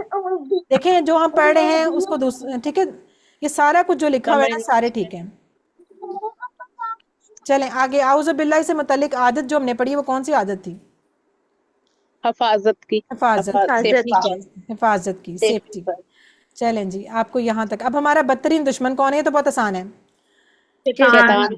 हाँ वैसे देखें, अच्छा मेरी बात सुने, देखें यहाँ पे लिखा हुआ है दुनिया, हमारा नफ्स, काफिर लोग, वैसे तो ये भी ठीक है, लेकिन जैसे फर्ज करें आप एग्जाम या होमवर्क में करेंगे तो होने को तो ये सारे भी ठीक हो सकते हैं, लेकिन यहाँ पे आपने अपने लेसन के हिसाब से जवाब देना है। तो लेसन के हिसाब से हमने पढ़ा है शैतान, ठीक है, ये बात भी जहन में रखिए, लेसन के हिसाब से जवाब देना है। अच्छा आगे देखें, चलें जी, हम हर आयत को इसी तरह ही इंशाल्लाह पढ़ा करेंगे। ये हमारा हो गया पार्ट 1A, ठीक है, 1 घंटे में हमने 1A कर लिया। चलें अल्हम्दुलिल्लाह, बाकी आधे घंटे में हमारी ग्रामर हो जानी है, तो हमारी क्लास हो जानी है 1.5 घंटे वाली, ठीक है। अब हम आते हैं 1B। तो रेस्ट लेने की ज़रूरत नहीं, आई थिंक इतना तो नहीं आप थके होंगे, लेकिन उससे पहले हम लंबा सा सांस ले लें। सब लंबा सा सांस लें, अपने एक दफ़ा इनहेल करें और फिर एक्सेल करें अपने ऑक्सीजन को। लंबी सांस लें, निकालें जी, और अल्लाह अकबर बोलें। तो अपने आप को फ्रेश करना है ना, हमने ग्रामर सीखनी, ग्रामर के लिए ज़रा फ्रेश होना चाहिए बंदे का, ठीक है। अच्छा जी, आज हम 1B, अब इसको हम कहेंगे 1B। 1B में क्या पढ़ेंगे, हमने ये नए लफ्ज़ सीखने हैं सारे, हुआ, हुम, अंता, अना, अंतुम, नहनु, और साथ हमने मन, हल, नाम, खैर, ये कुछ चीज़ें और भी हम पढ़ेंगे। अच्छा जी, नॉर्मली कल भी ये बात हुई थी कि जैसे दूसरे मदारिस में या जिस तरह अरबी पढ़ाई जाती है, सारे सीखे इकट्ठे याद करा दिए जाते हैं और फिर उनको बताया जाता है उसके ओरिजिनल टर्म्स के साथ। गलत ये भी नहीं है, बिल्कुल ठीक है, लेकिन डायरेक्ट इस तरह अगर हम शुरू करेंगे तो किसी को भी समझ नहीं आएगी। लेकिन डॉक्टर साहब ने बड़े अच्छे यानी कि ओरिजिनल टर्म्स को यूज़ नहीं किया, वो बहुत एंड पे जाके किया है। पहले चीज़ें समझा दी, सिखा दी, याद करा दी, फिर एंड पे टर्म्स ले आए। उस तरह यह कि हमें वो चीज़ याद थी, हम आराम से एंड पे टर्म्स पे पहुँच गए, तो आसान काम हो गया, हमें पता भी नहीं चला और गेम गेम में हम सीख जाएंगे इंशाल्लाह।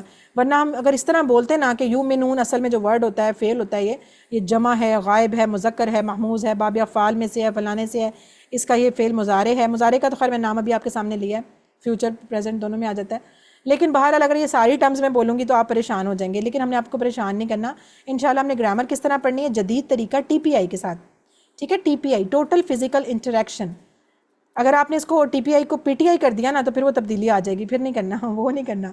TPI को TPI ही रहने देना है, और इसका मतलब है टोटल फिजिकल इंटरेक्शन। इसमें हम करते क्या हैं कि अपने सारी जो हमारी फिजिकल बॉडी है, जैसे कान, आँख, नाक, आवाज़, हाथ, दिल, साथी, हम सबको यूज़ करते हुए चीज़ों को सीखेंगे। देखें, जब ये सारी चीज़ें हम यूज़ करते हैं ना, सोचते भी हैं, बोलते भी हैं, मुंह से कहते भी हैं, कानों से सुनते भी हैं, दिल से उसको फील भी करते हैं, और सब मिलके जब बोल रहे होते हैं, ये सारी चीज़ें इम्पैक्ट छोड़ती हैं, अपनी एनर्जी छोड़ती हैं। ये सारी चीज़ें ब्रेन को याद रहती हैं मैसेजेस की तरह। इसका जो आज हमारा नुक्ता तालीम है वो भी इसी से रिलेटेड है कि हमारा ब्रेन कितना बड़ा है। तो इसलिए आपने इस सारी चीज़ों को यूज़ करना है। जब मैं आपको जो कहूँ ना कि आपने बोलना है, आपने बोलना है, वाकई बोलना है। इसके हम मश्क करेंगे, हर ग्रामर से पहले करेंगे, अब फिर बाद में आप लोग भी सीख लें, आपने सब ने मेरे साथ करना है, ठीक है। देखें, इसी तरतीब से हम बोलेंगे और साथ इशारा करेंगे। सुनिए, हम कानों से सुनते हैं ना, सुनिए, देखिए, आंखों की तरफ इशारा, सोचिए, ब्रेन की तरफ, बोलिए, मुंह की तरफ, बताइए, यानी मैं आपको बताऊं, आप भी एक दूसरे को बताएं, जिसको मर्जी बताएं, साथ वाले को बताएं, बताइए, और दिल से कीजिए, फील करके कीजिए, और सब मिलकर कीजिए। ये इसके स्टेप्स हैं। ये आपने हम हर दफ़ा बोला करेंगे, आपको याद हो जाएंगे। सुनिए, देखिए, सोचिए, बोलिए, बताइए, दिल से कीजिए और मिल के कीजिए, और थोड़ा सा जोश के साथ भी कीजिए। तो ये सारे काम जब हम करेंगे इंशाल्लाह फिर देखिए हम कितनी तेज़ी से ग्रामर सीखते हैं। और ये हमने कल भी मिसाल बताई थी कि ये इंसान का नेचर है, दिमाग याद ही चीज़ों को ऐसे करता है कि वो इवन मोबाइल पे आप किसी को रास्ता समझा रहे होते हैं, आप कह रहे होते हैं, बात आपने कान पे लगाया हुआ है मोबाइल, वो बंदा आपको देख भी नहीं रहा होता, लेकिन आप कह रहे होते हैं तुम इधर से सीधे आना, फिर मुड़ जाना, फिर राइट हो जाना, फिर लेफ्ट हो जाना, फिर राउंड अबाउट, क्या कर रहे होते हैं, हम हाथों को क्या कर रहे होते हैं, हाँ, वो बंदा तो देख भी नहीं रहा। तो ये हमारा असल ब्रेन इसी तरह ट्रेंड हुआ होता है, और ये चीज़ वाकई ही फ़ायदा देती है लर्निंग में, ठीक है। अरबी ज़ुबान के सीखों का आसान तरीका है ये TPI सीखने का, इशारों की मदद से ये चीज़ों को आसान कर देता है। हमारा दिमाग इसको यूज़ करता है, और शैतान को इसको आपने बीच में नहीं आने देना। हो सकता है शैतान आपसे कहे ये क्या मजाक है, क्या बच्चों वाली चीज़ें कर रही है, ये क्या। अब मैं आपके सामने स्क्रीन पे बैठ के रिकॉर्डिंग में भी शर्मा नहीं रही, और आप लोग से मैं अगर कहूँ ना कि आप इसको करके दिखाएं तो आप घर बैठे शर्मा रहे होंगे कि मैं कैसे करूँ इशारे। तो ये अच्छा, आप सब ने इशारे करने, देखें इशारे जब आ जाएंगे तो इंशाल्लाह याद हो जाएगा।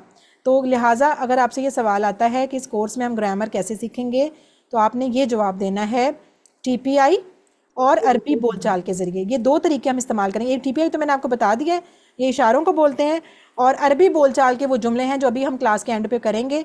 उन छोटे छोटे जुमलों से इंशाल्लाह आप देखें आपकी अरबी मज़ीद पुख्ता होती जाएगी। और ये वो जुमले नॉर्मल वो नहीं होंगे कि घर के खाने पीने, चाय पानी पीने के, ये वो जुमले होंगे जो कुरान में या तो इस्तेमाल भी होते हैं और हमारी यूज़ होंगे कुरान के हवाले से इंशाल्लाह, और अरबी के इन टेबल्स को याद करने में हेल्प आउट करेंगे, ठीक है। ये हमारे होंगे। चलें जी, आज पहला लेसन जो हमने 6 अल्फाज सीखने थे, जिसको हम कहते हैं ज़मायर, इनको हम कहते हैं प्रोनाउंस। इंग्लिश में प्रोनाउंस, अरबी में, उर्दू में ज़मायर भी बोलते हैं, और ये इसम होते हैं, ठीक है। हम उर्दू में कहते हैं ना इसम ज़मीर, ये वही वाली इसम ज़मीर है। और ये आपको पता है 2 तरह की होती हैं, एक वो होती हैं जो जुड़ के आती हैं, एक होती हैं अलग होके आती हैं। तो ये वाली जो हैं ये ज़मायर, ये वो हैं जो जुमले के शुरू में आते हैं और अलग होके आते हैं। इनको हम कहते हैं डिटैच्ड प्रोनाउंस, डिटैच्ड यानी अलग होके आने वाले, ठीक है, जुमले के शुरू में आते हैं, अलग होके आते हैं। और जैसे इंग्लिश में नहीं होता he she it, he is a boy, I am a girl, you are a girl, ये वो वाले लफ्ज़ हैं। आई, वी, यू, ये वो सारी ज़मायर हैं, ठीक है, प्रोनाउंस हैं। अब इनको हम कैसे सीखेंगे? कल जैसे मैंने आपको बताया था कि राइट हैंड हमेशा हम मुज़क्कर के लिए यूज़ किया करेंगे। अरबी में जितने भी हम करेंगे टेबल्स आगे तक, राइट हैंड मुज़क्कर, लेफ़्ट हैंड मोनस। अब कल मैंने आपसे पूछा था राइट हैंड मुज़क्कर और आपने ख़ुद ही बता दिया कि लेफ़्ट हैंड मोनस, तो देखें आपके ब्रेन ऑटोमेटिकली जवाब देता जाता है, नेक्स्ट खुद चलता जाता है। राइट हैंड मुज़क्कर, लेफ़्ट हैंड मोनस। एक उंगली वाहिद, राइट हैंड की एक उंगली एक मर्द के लिए, लेफ़्ट हैंड की एक उंगली एक औरत के लिए। राइट हैंड की ज़्यादा फिंगर्स ज़्यादा मर्दों के लिए, जमा के लिए, और लेफ़्ट हैंड की ज़्यादा फिंगर्स जमा औरतों के लिए, ज़्यादा औरतों के लिए। ये तो हो गया नॉर्मल। अब इसमें हमने 6 लफ्ज़ ये जो बनाए हैं किस तरह हैं? 2 इस तरफ के साइड के, राइट साइड के, 2 सामने के और 2 अपनी तरफ के, ये 6 साइड्स हैं। और आपके मुखातिब भी यही होते हैं। हम कहते हैं ना इंग्लिश में first person, second person, third person, ये वही पर्सन ही है। ये वाला साइड वाला होता है थर्ड पर्सन, ये जो यहाँ नहीं होता। देखिए हम हमेशा जब गुफ्तगू करते हैं या अपने बारे में करते हैं या सामने वाले किससे कर रहे होते हैं, जिसके साथ बैठे होते हैं, या फिर हम उस तीसरे बंदे बेचारे की गिबतें कर रहे होते हैं जो यहाँ नहीं होता। हमेशा यही होता है ना, ज़्यादा बातें ही तीसरे वाले की होती हैं जो यहाँ पे नहीं होता, जिसको हम कहते हैं गायब, यानी कि वो थर्ड पर्सन, यानी वो बेचारा, चाहे वो अली हो, चाहे वो अस्मा हो, चाहे वो जो भी हो, उसकी बातें हो रही होती हैं। तो ये जो हमारा इस तरफ हाथ जाएगा ना, ये चूँकि मुज़क्कर का है तो ये समझें ही, एक उंगली ही के लिए हम कहेंगे वो एक मर्द, ठीक है। जब भी कभी जुमला इस तरह का होगा जिसमें वो ज़रूरत पड़ेगी वो की, तो हम हुआ इस्तेमाल क्या करेंगे। यहाँ हम कहेंगे हुआ, वो, हुआ, ये देखें हा के ऊपर पेश और वाव पे ज़बर, हुआ वो, ठीक है। ही एक उंगली के साथ। उसके बाद हम ज़्यादा उंगलियों के साथ, अमूमन 4 उंगलियाँ इस्तेमाल करते हैं। हम वो सब, यानी जिसको हम कहते हैं इंग्लिश में दे, ठीक है, वो सब मर्द, हम वो सब, हम वो सब, हुआ वो। अब आप लोग मेरे साथ बोलेंगे भी, माइक बंद रखना है, बोलना है, ऊंची बोलना है। हुआ वो, हम वो सब। साइड पे इशारा ज़रूरी है, इशारा नहीं छोड़ना। साइड पे एक उंगली के साथ हुआ वो, हम वो सब। फिर मैंने आपसे करवाने भी हैं हैंड रेस करवा के। अच्छा जी, हुआ वो, हम वो सब। अच्छा, इसमें एक बात ये जहन में रखें कि अरबी में जैसे उर्दू में होता है ना वाहिद जमा एक या एक से ज़्यादा, अरबी में इस तरह नहीं होता। अरबी में एक होता है, फिर 2 के लिए अलग वर्ड होता है, और फिर 2, 3 या 3 से ज़्यादा उसको जमा बोलते हैं, उसके लिए अलग वर्ड होता है। यानी अरबी में 2 के लिए अलग वर्ड होता है जिसे हम कहते हैं डुअल, या उसे हम अरबी में अगर कहें तो तस्निया, ठीक है। लेकिन क्या होता है कि ये चूँकि कुरान में बहुत कम आए हैं कि जो 2 के लिए लफ्ज़ इस्तेमाल हुए हैं, या कह लें मोनस का ये हाथ भी हम सिर्फ एक सिखाएंगे आपको QC1 में, ज़्यादा वाला नहीं अभी सिखाएंगे। डॉक्टर साहब ने वो वाले वर्ड्स पहले सिखाए हैं जो बहुत इस्तेमाल होते हैं, बहुत, जो कम और कभी कभी कुरान में इस्तेमाल होते हैं, वो हम अगले लेवल में सीखेंगे जाके, ठीक है। इसलिए परेशान नहीं होना कि ज़ाहिर जिन लोगों ने कहीं और से अरबी पढ़ी होगी वो कहेंगे कि सीखे तो 14 होते हैं, ये तो सिर्फ 6 लफ्ज़ पढ़ा रही हैं। तो भाई हम वही शुरू कर रहे हैं जो सबसे ज़्यादा इस्तेमाल होते हैं, और इनके साथ साथ एक हम फिर मोनस का पढ़ लेंगे, 7 हो जाएंगे, बस 7 ही हम पढ़ेंगे, इससे ज़्यादा फ़िलहाल QC1 में नहीं पढ़ेंगे। वो जो है ना बाकी वो बहुत कम इस्तेमाल होते हैं। तो जो चीज़ कम इस्तेमाल हो फिर उसको बेहतर है कि एंड पे रखा जाए ताकि बंदा ज़रा घबराए ना। तो वो जो 2 वाले हैं वो भी हम छोड़ देंगे। फ़िलहाल हम एक और ज़्यादा, एक और ज़्यादा। और ये भी याद रखें कि इनकी ये आपस में वाहिद जमा भी हैं। हुआ की जमा होम, ठीक है, यहाँ पे ये दोनों हो गए फारिग। अब साइड वालों की तरफ छोड़ें, अब सामने आ जाएं। अब इसके बाद तीसरा लफ्ज़ लिखा हुआ है अंता। अंता का मतलब है तुम, या आप भी बोल सकते हैं, तुम भी बोल सकते हैं, जिसको हम इंग्लिश में यू बोलते हैं, ठीक है, एक इंसान के लिए। अंता, जैसे पंखा में नून पे थोड़ा इख्फा करते हैं ना, वैसे आपने बोलना है अंता, ठीक है, यू। और यहाँ पे अपनी तरफ फिर उसके असल में हम इसको इस तरह, हमने टेबल को इस तरह रखा है कि ये बोलचाल के हिसाब से अंता का जवाब हमेशा आना में होता है, तो इसलिए हमने इसको पहले लिख लिया है। वरना अगर डायरेक्ट करना चाहें तो वो भी कर सकते हैं, अंता और अंतुम, लेकिन ज़्यादा प्रैक्टिस आपने इसी की करनी है जो यहाँ लिखा हुआ है, क्योंकि जब हम आगे जुमले बनेंगे ना, जो बोलचाल के जुमले, उसमें तरतीब यही रहनी है, तो बेहतर है कि हम इस तरतीब को फॉलो करें। अच्छा, अंता सामने की तरफ एक, और अना हो गया मैं, अपनी तरफ एक, ठीक है, अना। अब इसको भी देखें, वैसे नून अलिफ ना के साथ अलिफ लगाओ, नून ज़बर के साथ तो हम उसको लंबा बोलते हैं, नून ज़बर अलिफ ना, लेकिन अना में आपने ना नहीं बोलना, इसको बोलते ही ऐसे हैं अना, ठीक है। ये अना नहीं बना देनी अपनी, वो मैं नहीं बना देनी, अना नहीं बना देनी, ये अना है बस, सिंपल अना। ये मैं के लिए हमेशा यूज़ होता है, ठीक है, अना मैं। अंता, अब सब बोलें अंता आप, अना मैं, अंता आप, अना मैं। इशारा भी ऐसे बदला है आपका। चलें अब तीसरे पोर्शन पे आते हैं जो लाइट ब्लू में है। ये क्या है? अंतुम, अंतुम यानी आप सब या तुम सब भी बोल सकते हैं, आप सब। और इसका देखें लफ्ज़ भी ऐसा है, तुम हम कहते हैं ना तुम सब, इसके अंदर तुम भी आ रहा है बीच में।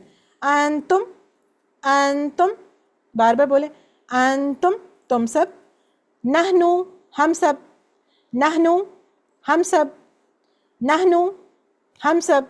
ठीक है, अंतुम नहनु, अंतुम नहनु। अब ये देखें, एक दफ़ा तो आपने तर्जुमों से सीख लिया, लेकिन अब बार बार तर्जुमा नहीं बोलना, तर्जुमे से हमने जान छुड़ानी है आहिस्ता आहिस्ता। अब हमारे जब हमें एक दफ़ा याद हो जाएगा ना कि हुआ का मतलब वो, हम वो सब, अंता आप, अना मैं, अंतुम आप सब, नहनु हम सब, समझ आ गई, इशारे भी कर लिए। अब जब नेक्स्ट टाइम फिर आप बोलेंगे, आप प्रैक्टिस इसके बगैर तर्जुमे के करेंगे, सिर्फ इशारे आपको बताएंगे। आपका इशारा आपके ब्रेन को बताएगा कि आप किसकी बात कर रहे हैं। मैं डायरेक्ट जब इशारा करूँगी आप खुद समझ जाएंगे कि मैं किसकी बात कर रही हूँ। हुआ, मैं उसकी बात कर रही हूँ, ठीक है, वो की। हम, अंता, अना, अंतुम, नाहनु। ठीक है, हुआ, हम, अंता, अना, अंतुम, नाहनु। अब आपने बार बार जब इसको करना है तो आपकी प्रैक्टिस खुद ब खुद तेज़ हो। अभी शुरू में तो ज़रा आप पहली दफ़ा जो पढ़ा उसने तो बहुत आहिस्ता आहिस्ता आहिस्ता आहिस्ता बोलेगा। करते करते आपने, अब पूरा हफ्ता है आपके पास, अगली क्लास बुध को होनी है जाके, पूरा हफ्ता है। आपने इस पूरे हफ्ते में, अभी ये एक ही टेबल है आपके पास आज जो हमने पढ़ना है ग्रामर में, तो इन टेबल्स की आपने अच्छी सी प्रैक्टिस करनी है, बार बार सुनाना है अपने किसी घर में बच्चे को, किसी को भी, नहीं तो शीशे के सामने खड़े होके और इशारे करके बोलना है। वरना याद रखें, अगर आपकी शुरू से ही वीक रहेंगे तो फिर आगे हमारा हर क्लास में बढ़ता जाना है, काम बढ़ता जाना है। फिर आपने चौथे पाँचवें लेसन पे आके ना फिर चीखना है कि काम बहुत ज़्यादा हो गया है। तो इसलिए आपने बड़ी, जिस तरह कह रहे हैं उस तरह फॉलो करना है, इशारों की मदद से सीखते जाना है, प्रैक्टिस करते जाना है। हुआ, हम, अंत, अना, अंतुम, नहनु। और ये सारे एक दूसरे की जमा, देखें हुआ की जमा वो, और वाई जमा कितना आसान है, जिस तरफ इशारा हो उसके साथ उधर ज़्यादा उंगलियाँ, एक उंगली ज़्यादा उंगली, एक उंगली वाहिद ज़्यादा उंगलियाँ जमा। एक अगर मैं सामने कर रही हूँ अंता, उसकी जमा उधर ही सामने कर दूँ अंतुम, ये वाहिद जमा भी हो जाते हैं एक दूसरे के। अना मैं, और अपनी ही तरफ मैं ज़्यादा उंगलियाँ करूँ नाहनु, तो वो जमा हो गया उसकी। अना और नाहनु एक दूसरे की जमा, हुआ और हम एक दूसरे की जमा, अंता अंतुम एक दूसरे की जमा, अना नाहनु एक दूसरे की जमा। क्योंकि आपसे वाहिद जमा की तरह भी पूछा जा सकता है, क्वेश्चन आ सकता है हुआ की जमा बताएं, आप कहेंगे हम। हो सकता है हम की वाहिद बताएं, आप कहेंगे हुआ। इसी तरह पूछे अंता की जमा बताएं, अंतुम। और इसी तरह कहे अना की जमा बताएं, नाहनु, या नाहनु की वाहिद बताएं तो आप कहेंगी अना।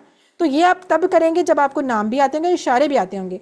ठीक है, आपने इस प्रैक्टिस से करना है। अब ज़रा कोई हैंड रेज करे नए लोगों में से, पुराने स्टूडेंट्स नहीं क्योंकि उनको तो आता है। नए लोगों में से हैंड रेज करे, कौन इसकी प्रैक्टिस कराएगा, लेकिन इशारे भी करने। जी sister Sameena Anjum. Yes teacher. हुआ, हुआ, हम, अंता, अना, अंतुम, नहनु। Very good. मुझे ज़रा बताएं नाहनु का मीनिंग क्या है, हम सब। और नाहनु की वाहिद क्या होगी? अना। माशाल्लाह, ज़बरदस्त, वेरी गुड। आदिया, नहीं किसका हैंड है अब? आसिया खालिद, आप करवाएं। और आप एक दफ़ा इसका तर्जुमा भी साथ बोलेंगी। अंतुम, नहीं शुरू से। हुआ वो, हम सब, अंता आप। नहीं हाँ हम कौन होगा? साइड पे कौन होता है? हम होते हैं साइड पे। वो सब, बिल्कुल वो सब। आपका इशारा आपको आपकी गलती खुद बता देगा अगर आप इशारा कर रही होंगी साथ तो। चलें, हम वो क्या हो गया? वो सब। आगे आना में, नहीं अंता, पहले अंता आप जी, अंता आप, आना में, ठीक है अंतुम आप सब, जी, नाहनु। Very good. नानू जी सिस्टर राशिदा, आप बताएं। माइक अनम्यूट करें अपना। सिस्टर राशिदा, आपका माइक अनम्यूट नहीं हुआ। अच्छा यमुना, आगे यमुना है ना? आपकी आवाज नहीं आ रही। अच्छा मेरी आवाज़ अब आ जाएगी। यमुना, आपकी आवाज नहीं आ रही। मैम आपकी आवाज नहीं आ रही। मिस आपकी आवाज नहीं आ अब आ जाएगी, अब आ जाएगी। अब सिग्नल सही हो गए। यमुना आप बताएं। उमना, आसिया अपना माइक बंद कर लें। अच्छा आप लोगों ने हैंड रेज किए हैं पर अपना माइक क्यों नहीं खोल रहे आप लोग? एक शेख के नाम से है, शेख के नाम से कौन है? एक फरीहा के नाम से है। फरीहा आप अपना,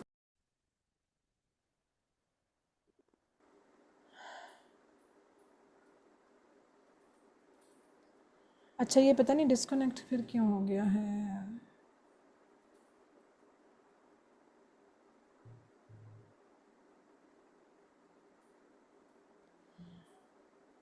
किसका माइक, किसी का भी नहीं हुआ। सिस्टर राशिदा आपका माइक हुआ है, बताएं ज़रा, आप करवाएं। सिस्टर राशिदा आप करवाएं। हुआ हमारा हो ही नहीं रहा। अला जी अंतुम जी। नहनु। अच्छा ऊंची बोलना है, ऊंची ऊंची। जिसको अच्छा सा याद हुआ है ना वो हैंड रेज करे और वो फिर करवाए। ऊंची ऊंची जो कराएगा, कौन कराएगा? फातिमा वकार, ठीक आपका है। भी हैंड, फातिमा आपका भी हैंड रेज हुआ है। हुआ वो, हम वो सब, अंता आप, अना मैं, अंतुम आप सब, नहनु हम सब। वेरी गुड माशाल्लाह। समीरा, समीरा नफीस आप कराएं। समीरा अपना माइक अनम्यूट करें। जी। अच्छा अब आपने ना मीनिंग नहीं बताना, आपने डायरेक्ट अरबी बोलनी है, इशारे भी करने हैं साथ। हुआ हम आगे। अंत अना जी अंतुम जी। नहनु। वेरी गुड, लेकिन बस ज़रा आप स्लो पढ़ें, ऊंची पढ़ें ना, ज़रा जोश के साथ, खड़क के बोलें जैसे डरना इंशाल्लाह नहीं है। ऐसा भी हो नहीं जाएगा। नहीं नहीं, गलती बेशक होती है, कोई मसला नहीं, घबराना नहीं। मैं भी शार्प करवाएं? महविश। हुआ अच्छा आप लोग, मुझे लगता है माइक अनम्यूट करना नहीं आता क्या अभी? ना आप लोगों ने हैंड रेस जिन्होंने किए ना वो लोग तो बिल्कुल रेडी रहना अपना माइक पकड़ के, क्योंकि ज़ाहिर अब उनका नाम आ सकता है। तो आप लोगों ने हैंड, शेख, शेख के नाम से कौन है? शेख के नाम से पता नहीं क्या कौन है, कौन सी सिस्टर है? अच्छा हुआ वो, तंजीला हम आपका माइक अनम्यूट है, आप करवाएं। हुआ वो, हम वो सब, अंता आप, अना मैं, अंतुम आप सब, नहनु हम सब। तस्मिया कह रही है उनको मेरी आवाज़ नहीं आ रही, बाकियों को आ रही है मेरी आवाज़ क्या? यस हाँ तो चलें फिर, उनके आ रही है तो सिस्टर राहिला, राहिला आप भी हुआ यमुना आप करवाएं। यमुना आपका भी माइक अनम्यूट हुआ है, वो सिर्फ सब अरबी बोलनी अंत है। आप। हुआ हम आगे। वो अंता हम वो सब, अंत आप, अना मैं, अंतुम अंतुम मुझे आप आपकी सब, आवाज नहीं आ रही। नहनु हम सब। आप अपना इंटरनेट चेक करें, मुझे आपकी आवाज़ आ रही है सिस्टर तस्मिया, आपकी तरफ कोई मसला होगा, थोड़े इंटरनेट की वजह से प्रॉब्लम हो सकती है। कि नहीं भी आएगी ना तो रिकॉर्डिंग में आपको इंशाल्लाह आ जाएगी, डोंट वरी। अच्छा जी, ये माशाल्लाह छोटी सी बच्ची हमारे साथ है, मेरा ख्याल 10 साल की, कितना अच्छा उन्होंने सुनाया है। तो चलें अब आप लोगों ने ना इस हफ्ते तो ज़रा नया नया है आपको, लेकिन आपने प्रैक्टिस करनी है पूरा वीक। फिर इंशाल्लाह नेक्स्ट वीक क्लास शुरू होने से पहले मैं आपका पहले पिछला लेसन सुनूंगी और फिर आगे करेंगे हम, ठीक है? हम इसकी अब प्रैक्टिस। मैं सुनाऊं? जी सुनाएं। हुआ वो, हम वो सब, अंत आप, अना मैं, अंतुम आप सब, नहनुम हम सब। माशाल्लाह माशाल्लाह, देखिए कितना अच्छा है माशाल्लाह। चलें जी अल्हम्दुलिल्लाह, सब ने इस तरह इसको याद करना है। अब ये देखें, अभी आपने जो जो लफ्ज़ पढ़े थे, हुआ हुम अंता आना वाली स्लाइड पीछे वाली, इसके साइड पे एक लिखा हुआ था कि ये 6 अल्फाज कुरान में कितनी दफ़ा आए हैं। जिसने तो गौर से स्लाइड देखी होगी उसको पता होगा कितनी यस दफ़ा आए थे। टीचर, 1295 दफा, 1295 टाइम। माशाल्लाह माशाल्लाह, ये समीना अंजुम वेरी एक्टिव, ये पहले भी इन्होंने रिप्लाई किया था। 1300, हाँ बिल्कुल, राउंड ऑफ करें तो 13, ये देखें साइड पे लिखा हुआ 1295। 1295 दफा आए हैं। हाँ तो जिसको अगर तकरीबन हम करें तो 1300 बनता है, बिल्कुल बिल्कुल माशाल्लाह। ये चलें, वैसे ही आपका टेस्ट था ज़बरदस्त। अच्छा अब ये देखें, अंता की जमा, अभी मैंने आपको वाहिद जमा भी बता दी है, अंता की जमा क्या हो सकती है? अंतुम अंतुम, वेरी गुड, अंतुम। अब देखिए अंता का इशारा सामने था, अंतुम भी सामने की तरफ ज्यादा उंगलियों के साथ, तो ये आपको समझ आ जाएगी वाहिद जमा। ठीक है, अच्छा आगे देखें, अना की जमा क्या थी? नाहनु नाहनु नाहनु, नाहनु, वेरी गुड, नाहनु, गुड। अच्छा जी, हुआ की जमा क्या थी? हम अच्छा, हुम का मतलब क्या होता है? वो सब माशाल्लाह, माशाल्लाह, जबरदस्त। अच्छा, जमा से वाहिद भी तो पूछ सकते हैं, नाहनु की वाहिद क्या है? अना आना, आना। अच्छा, आना को लंबा नहीं करना, आना, आना, आना, आना। चले जी, चले। अब आपको चले माइक्स बंद कर। जिसका शोर हो रहा है ना पीछे, वो बिल्कुल माइक ना खोले, पीछे घर की बातें थोड़ी सुनानी है। अच्छा जी, अब ये देखें, ये बोलचाल, ये हम कह रहे थे आपको बोलचाल करना सिखाते हैं कि जुमले कैसे बनाए जाते हैं। एक नया लफ्ज़ हम सीखेंगे आज, मन। ये मिन नहीं है, मिन जो था अभी हमने लेसन में पढ़ा था वो और था, उसका क्या मतलब था मिन का? से, वो ठीक है, कायनात, बिल्कुल सही कह रही हैं, से।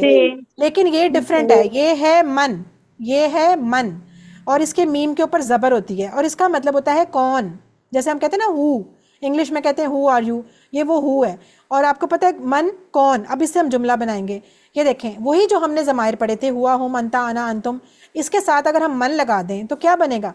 मन हुआ, यानी कि मन का मतलब कौन और हुआ का मतलब वो, तो ये जुमला बन गया कौन, वो कौन है। अच्छा, ये जो है और है, सुने मेरी बात, वो जो है और हैं हम लगाते हैं ना उर्दू में, वो सिर्फ उर्दू में लगाते हैं। अरबी में जब दो लफ्ज़ जुड़ते हैं, वो हैं खुद ही आ जाते हैं बीच में, उनकी ज़ेर ज़बर की वजह से, वो आपको इंशाल्लाह बाद में पता चल जाएगा। तो मन हुआ का मतलब होता है वो कौन है।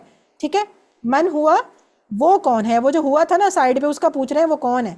अब आप बेशक इसमें आगे कह दें हुआ नासिर, हुआ यासिर, और या फिर कह दें हुआ मुस्लिम, हुआ जो भी मोमिन, कुछ भी कह दें, ये अब आपकी मर्जी है। लेकिन ये देखें, ये इस तरह जुमले बनते हैं।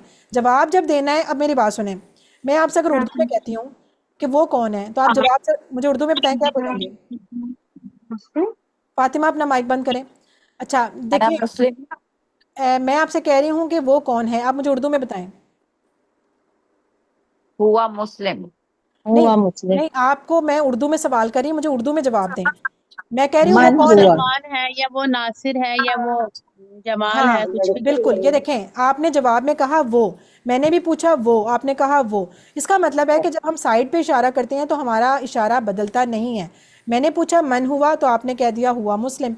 हुआ हुआ ही रहा, हुआ कुछ और नहीं हुआ, क्योंकि हुआ कुछ और हो भी नहीं सकता। ठीक है, तो आपने साइड वाले में कभी इशारा नहीं बदला। इसी तरह अगर मैं जमा पूछूं, मैं कहती हूँ वो सब कौन है, तो आप कहेंगी वो सब मुसलमान है। लिहाजा आपने भी वो सब का ही लफ्ज़ इस्तेमाल किया, आपने कुछ और नहीं बोला।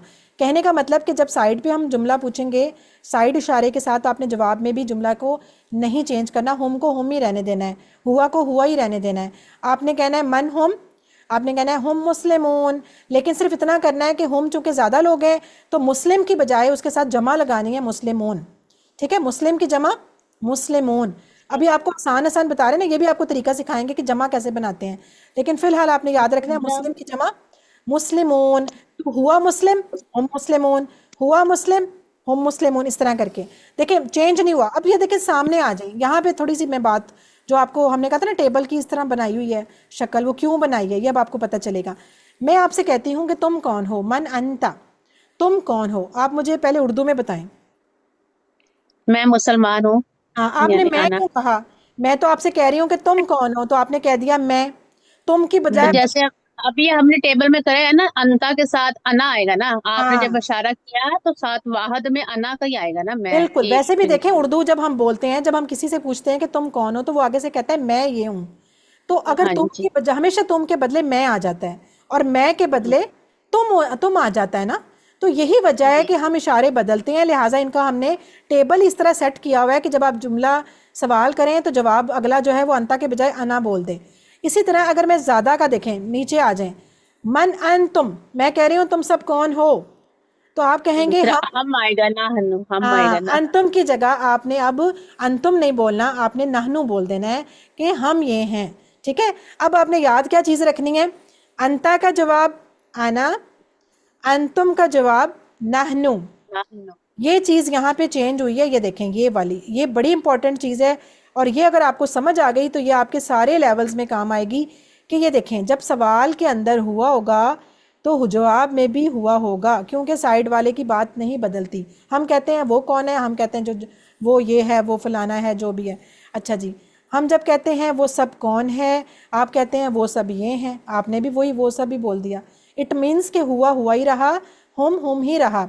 साइड पे सवाल, साइड पे जवाब, साइड पे सवाल, साइड पे जवाब। लेकिन जब हम सामने वाले से जब कुछ पूछते हैं ना अंता से कि तुम कौन हो, वो कहेगा मैं ये हूँ, तो उसने तुमने मैं बन जाना है, और इसी तरह मैंने तुम भी बन सकता है, दोनों आपस में बदल सकते हैं। यानी अगर मैं कहती हूँ कि मैं मुसलमान हूँ, या मैं कहती हूँ क्या मैं मुसलमान हूँ, तो आप मुझे क्या कहेंगे, जी आप मुसलमान हैं। अब मैं की बजाय आप कह देंगे ना, इसका मतलब ये दोनों आपस में बदल सकते हैं। तो अंता का जवाब हमेशा आना में और आना का जवाब हमेशा अंता में जाएगा, बोलचाल के अंदर, नॉट वाहिद जमा, बोलचाल, बोलचाल। ठीक है, ये चीज़ याद रखिएगा। अच्छा आगे देखें, अंतुम, जब मैं कहूँगी तुम सब कौन हो तो आप कहेंगे हम सब ये हैं। ठीक है, अब आपने क्या करना है, अंतुम का जवाब आपने बदलना है नहनु में, हमेशा हमेशा।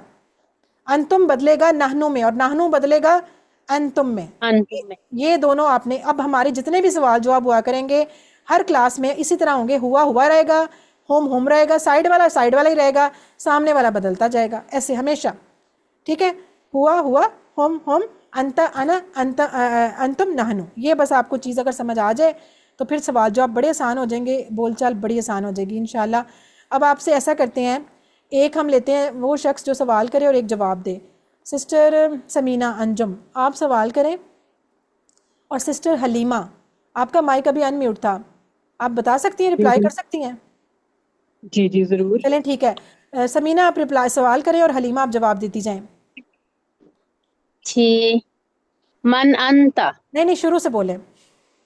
मन हुआ, हुआ मुस्लिम, गुड। हुआ मुस्लिम। मन हम मुस्लिमून, मन अंता, अना मुस्लिम, मन अंतुम, नहनु मुस्लिमून। वेरी गुड, माशाल्लाह। इसी तरह, और इशारे कर रहे हैं आप लोग साथ साथ कि सिर्फ मैं? टीचर। हाँ इशारे। अब ऐसा करें, अब नेक्स्ट कौन करेगा? सिस्टर फातिमा, फातिमा आप सवाल करें, और यमुना या आप रिप्लाई करें। ठीक है, मैम कह रहा है आपने रिप्लाई मन हुआ, फातिमा ने सवाल करना है।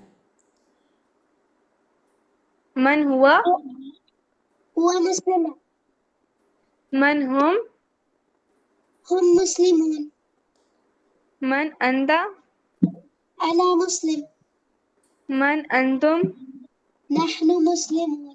Very good, नाहनु मुस्लिमून। अब ये देखें, अब मन अंता कितना, इसका मतलब है तुम कौन हो। अब घर में आप अपने बच्चों से पूछ सकती हैं ना कि मन अंता, तुम कौन हो, अपने बेटे से पूछें, आप वो कहेगा अना मुस्लिम। ये छोटे छोटे जुमले अब आपके अगर आप इस्तेमाल करें, अब देखें कुरान में भी तो ये है ना कि कब्र में भी जब जाएंगे और इस तरह के सवाल भी अब आगे आएगा, मन रब्बू का, और ये सारी चीज़ें ये हमसे पूछी जाएंगी ना, लिहाजा इनको हमने याद करना है, हुआ सारी चीज़ों का इंशाल्लाह। अच्छा जी, ये आप प्रैक्टिस करते जाना है आप लोगों ने। इसी तरह बताएं मुझे, मन अंतुम का जवाब क्या होना चाहिए था, अभी पीछे किया है आपने। मन अंतुम, इशारा सोचें। अना मुस्लिम, अना मुस्लिम, आना नहीं आएगा, आना नहीं आएगा। मन अंतुम अंत, नहनु मुस्लिम। नहनु हाँ, मुस्लिमून। अंतुम जमा है, देखिए नाहनु मुस्लिम, अंतुम जमा है ना, तो जमा जी। अगर देखें, अब आपने अगर आपको इस तरह भूलेगा ना तो उसका क्या हल है कि पहले आप उसको उर्दू में या जहन में इशारा लेके आए, आप पूछें मन अंतुम, इसका मतलब है वो पूछ रहा है कि तुम सब कौन हो, तुम सब का जवाब हम सब में होगा, तो नाहनु मुस्लिमून। ठीक है, इस तरह करके। अच्छा, अगर पूछता है मन अंता, अना फिर आएगा, अना आएगा, अना आएगा, अना अब आएगा, अब बिल्कुल अना मुस्लिम आएगा। वेरी गुड, अना मुस्लिम, मन अंता अना मुस्लिम, वेरी गुड। अच्छा जी, अब बताएं, अगर इसकी मैं अरबी पूछूं, आप सब कौन हैं, आप सब कौन मन है? अंतुम, मन अंतुम, मन अंतुम, मन अंतुम, मन अंतुम। वेरी गुड, मन अंतुम। माशाल्लाह माशाल्लाह, इसका तो सीख रहे हैं माशाल्लाह, अल्हम्दुलिल्लाह। देखें कितना अच्छा आप लोग लर्न कर रहे हैं, ज़बरदस्त माशाल्लाह।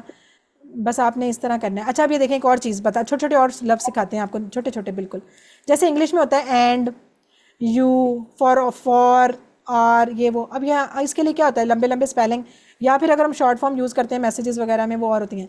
अरबी में भी इस तरह छोटे छोटे लफ्ज़ होते हैं, उनके मीनिंग हालांकि लंबे लंबे होते हैं। जैसे कि एक छोटा सा हर्फ होता है वाह, वाव के ऊपर ज़बर होती है, वाह, उसका मतलब होता है और। अब आपने इसको याद रखना है, वाह और। ये जो हमने शुरू में एक हदीस पढ़ी थी, खैरुकुम मन तअल्लमल कुरान व अल्लमहु, वाह पढ़ा था ना, और सिखाए उसको। तो वाह तो बहुत आता है कुरान में, ये बहुत दफ़ा आया हुआ है। तो वाव के ऊपर ज़बर हो, वाव ज़बर वाह, इसका मतलब होता है और, ठीक है। एक होता है हर्फ, एक होता है फा के ऊपर ज़बर। ये जो फा है ना, ये आधा है, यानी कि ये जुड़ता है किसी के साथ, ये पूरा फे नहीं है। माइक बंद करें जिनका शोर है पीछे। अच्छा, फा के ऊपर जो ज़बर है, इसका मतलब होता है कि यानी कि हाफ है, ये किसी के साथ जुड़ेगा। ये होता है, इसका मतलब होता है पस, जैसे हम इंग्लिश में कहते हैं हैंड्स, पस, ठीक है, हैंड्स। अब एक होता है जो अलिफ के ऊपर हरकत हो, उसे कहते हैं हमजा। और ये अगर लफ्ज़ के शुरू में आए तो ये क्या के मीनिंग में भी समटाइम आता है। जैसे हम कहते हैं ना कि ये क्या है, तो उसकी जगह ये हमजा में बोल जाते हैं। हल भी इस्तेमाल होता है और ये आ भी इस्तेमाल होता है, आ। इसको हम सिंपल हमजा को जरा से झटके से बोलते हैं आ। इसका मतलब है क्या, वट, ठीक है, आ क्या। अब ये तीन याद करें, वा फा, फा का मतलब बस, वा का मतलब और आ का मतलब क्या। ये छोटे छोटे लफ्ज़ आपके ना जुमलों में इस्तेमाल होंगे तो फिर आपको याद हो जाएंगे। कैसे, ये देखें, वही वाला जो हुआ हुम हमने किया था, उसके साथ अगर हम वाव लगा दें तो क्या बन गया, वाह हुआ और वो, वाह हम और वो सब, वाह अंता और तुम, वाह अना और मैं, वाह अंतुम और तुम सब, और व नहनु और हम सब। देखें, आपने सिर्फ वाव लगाया और आपका एक और लफ्ज़ का इजाफा हो गया, और इस तरह आपने, तो जिन जगहों पे आपको वाव नज़र आएगा आपने उसका मीनिंग और भी साथ लगा देना है, ठीक है। और अगर आपसे हम पूछें इसके टुकड़े कर लें या इसके कितने हिस्से हैं, तो आप क्या कहेंगे, वाव अलग हो सकता है, हुआ अलग हो सकता है। क्यों? क्योंकि वाव तो हमने अलग से जोड़ा था, वो उस लफ्ज़ का हिस्सा तो नहीं था ना। हमने वाव को पकड़ा, हुआ के साथ लगा दिया, तो इसका मतलब इसको अलग भी किया जा सकता है। जिसको हम जोड़ सकते हैं उसको अलग भी कर सकते हैं। तो इसका मतलब वाव हुआ में दो लफ्ज़ हैं, वाव और हुआ। वाव का मतलब और, हुआ का मतलब वो। इस तरह छोटे छोटे सवाल आपसे पूछेंगे ताकि आपकी प्रैक्टिस हो, आपको मीनिंग याद हो जाए, ठीक है। ये सारी इस वजह से है। अब ये देखें, अब ये टेबल किस तरह बन गया, वाह हुआ, वाह हम, वाह अंता, वाह अना, वाह अंतुम, वाह नहनु। बस एक कोई करवा दे, एक समीना आप करा दें, फिर उसके बाद इंशाल्लाह आगे मैं आपको दूसरे के साथ प्रैक्टिस कराती हूँ। वाह हुआ और वो, वाहुम और वो सब, व अंता और आप, व अना और मैं, व अंतुम और आप सब, व नहनु और हम सब। Very good. अच्छा, इसी तरह अगर हम चले सवाल भी आ गया, वाहुम का मीनिंग बताएं, वाहुम का। और वो सब, और वो सब, ठीक है। होम जो है ना साइड वाला होता है, वो सब, वो सब, ठीक है। और वो सब, वेरी गुड। नूर भी सही कह रही हैं, वो सब, वेरी गुड। अच्छा, अब इसी तरह अगर मैं वाव की जगह फा लगा दूं तो भी बन सकता है, फा हुआ, फा होम, फा अंता। लेकिन फ़र्क ये है कि वाव जो था ना वो तो जुड़ता नहीं होता, जब पास भी उसके आया तो जुड़ा नहीं। फा जो है वो तो हमेशा चिपक जाता है ना, आपको पता है ना, फे की तो आधी शक्ल बनती है, वो चिपक जाता है। जब फा आया ना तो वो हुआ के साथ जुड़ गया, चिपक गया, तो कोई मसला नहीं, चिपक जाए, हम इसको अलग भी कर सकते हैं, तोड़ भी सकते हैं। कहना हमने इसको दो टुकड़े हैं, कैसे, फ़ा अलग है, हुआ अलग है। फ़ा का मतलब था पस, हुआ का मतलब था वो, हमने जब इनको जोड़ दिया तो बन गया फ़ा हुआ। और फ़ा हुआ का मतलब है पस वो, अब हम और नहीं कहेंगे, पस वो, फ़ा हम पस वो सब, फ़ा अंता पस आप, फ़ा अना पस मैं, फ़ा अंतुम पस आप सब, नहनु फ़नहनु बस हम सब। सिस्टर राशिदा आप करवाएं जरा अब ये। बहुआ, बस वो, वहाँ, बस वो सब, फ़अलता, बस आप, फ़अला, बस मैं, अलका, बस आप सब, फलाहलो, बस हम सब, वेरी गुड। सिस्टर आसिया आप एक दफ़ा कराएं बगैर तर्जुमे के। आसिया, वाह बस वो, नहीं बगैर तर्जुमा बताएं।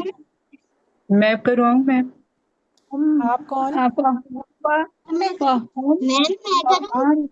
एक मिनट, मैं आपसे भी कराती हूँ।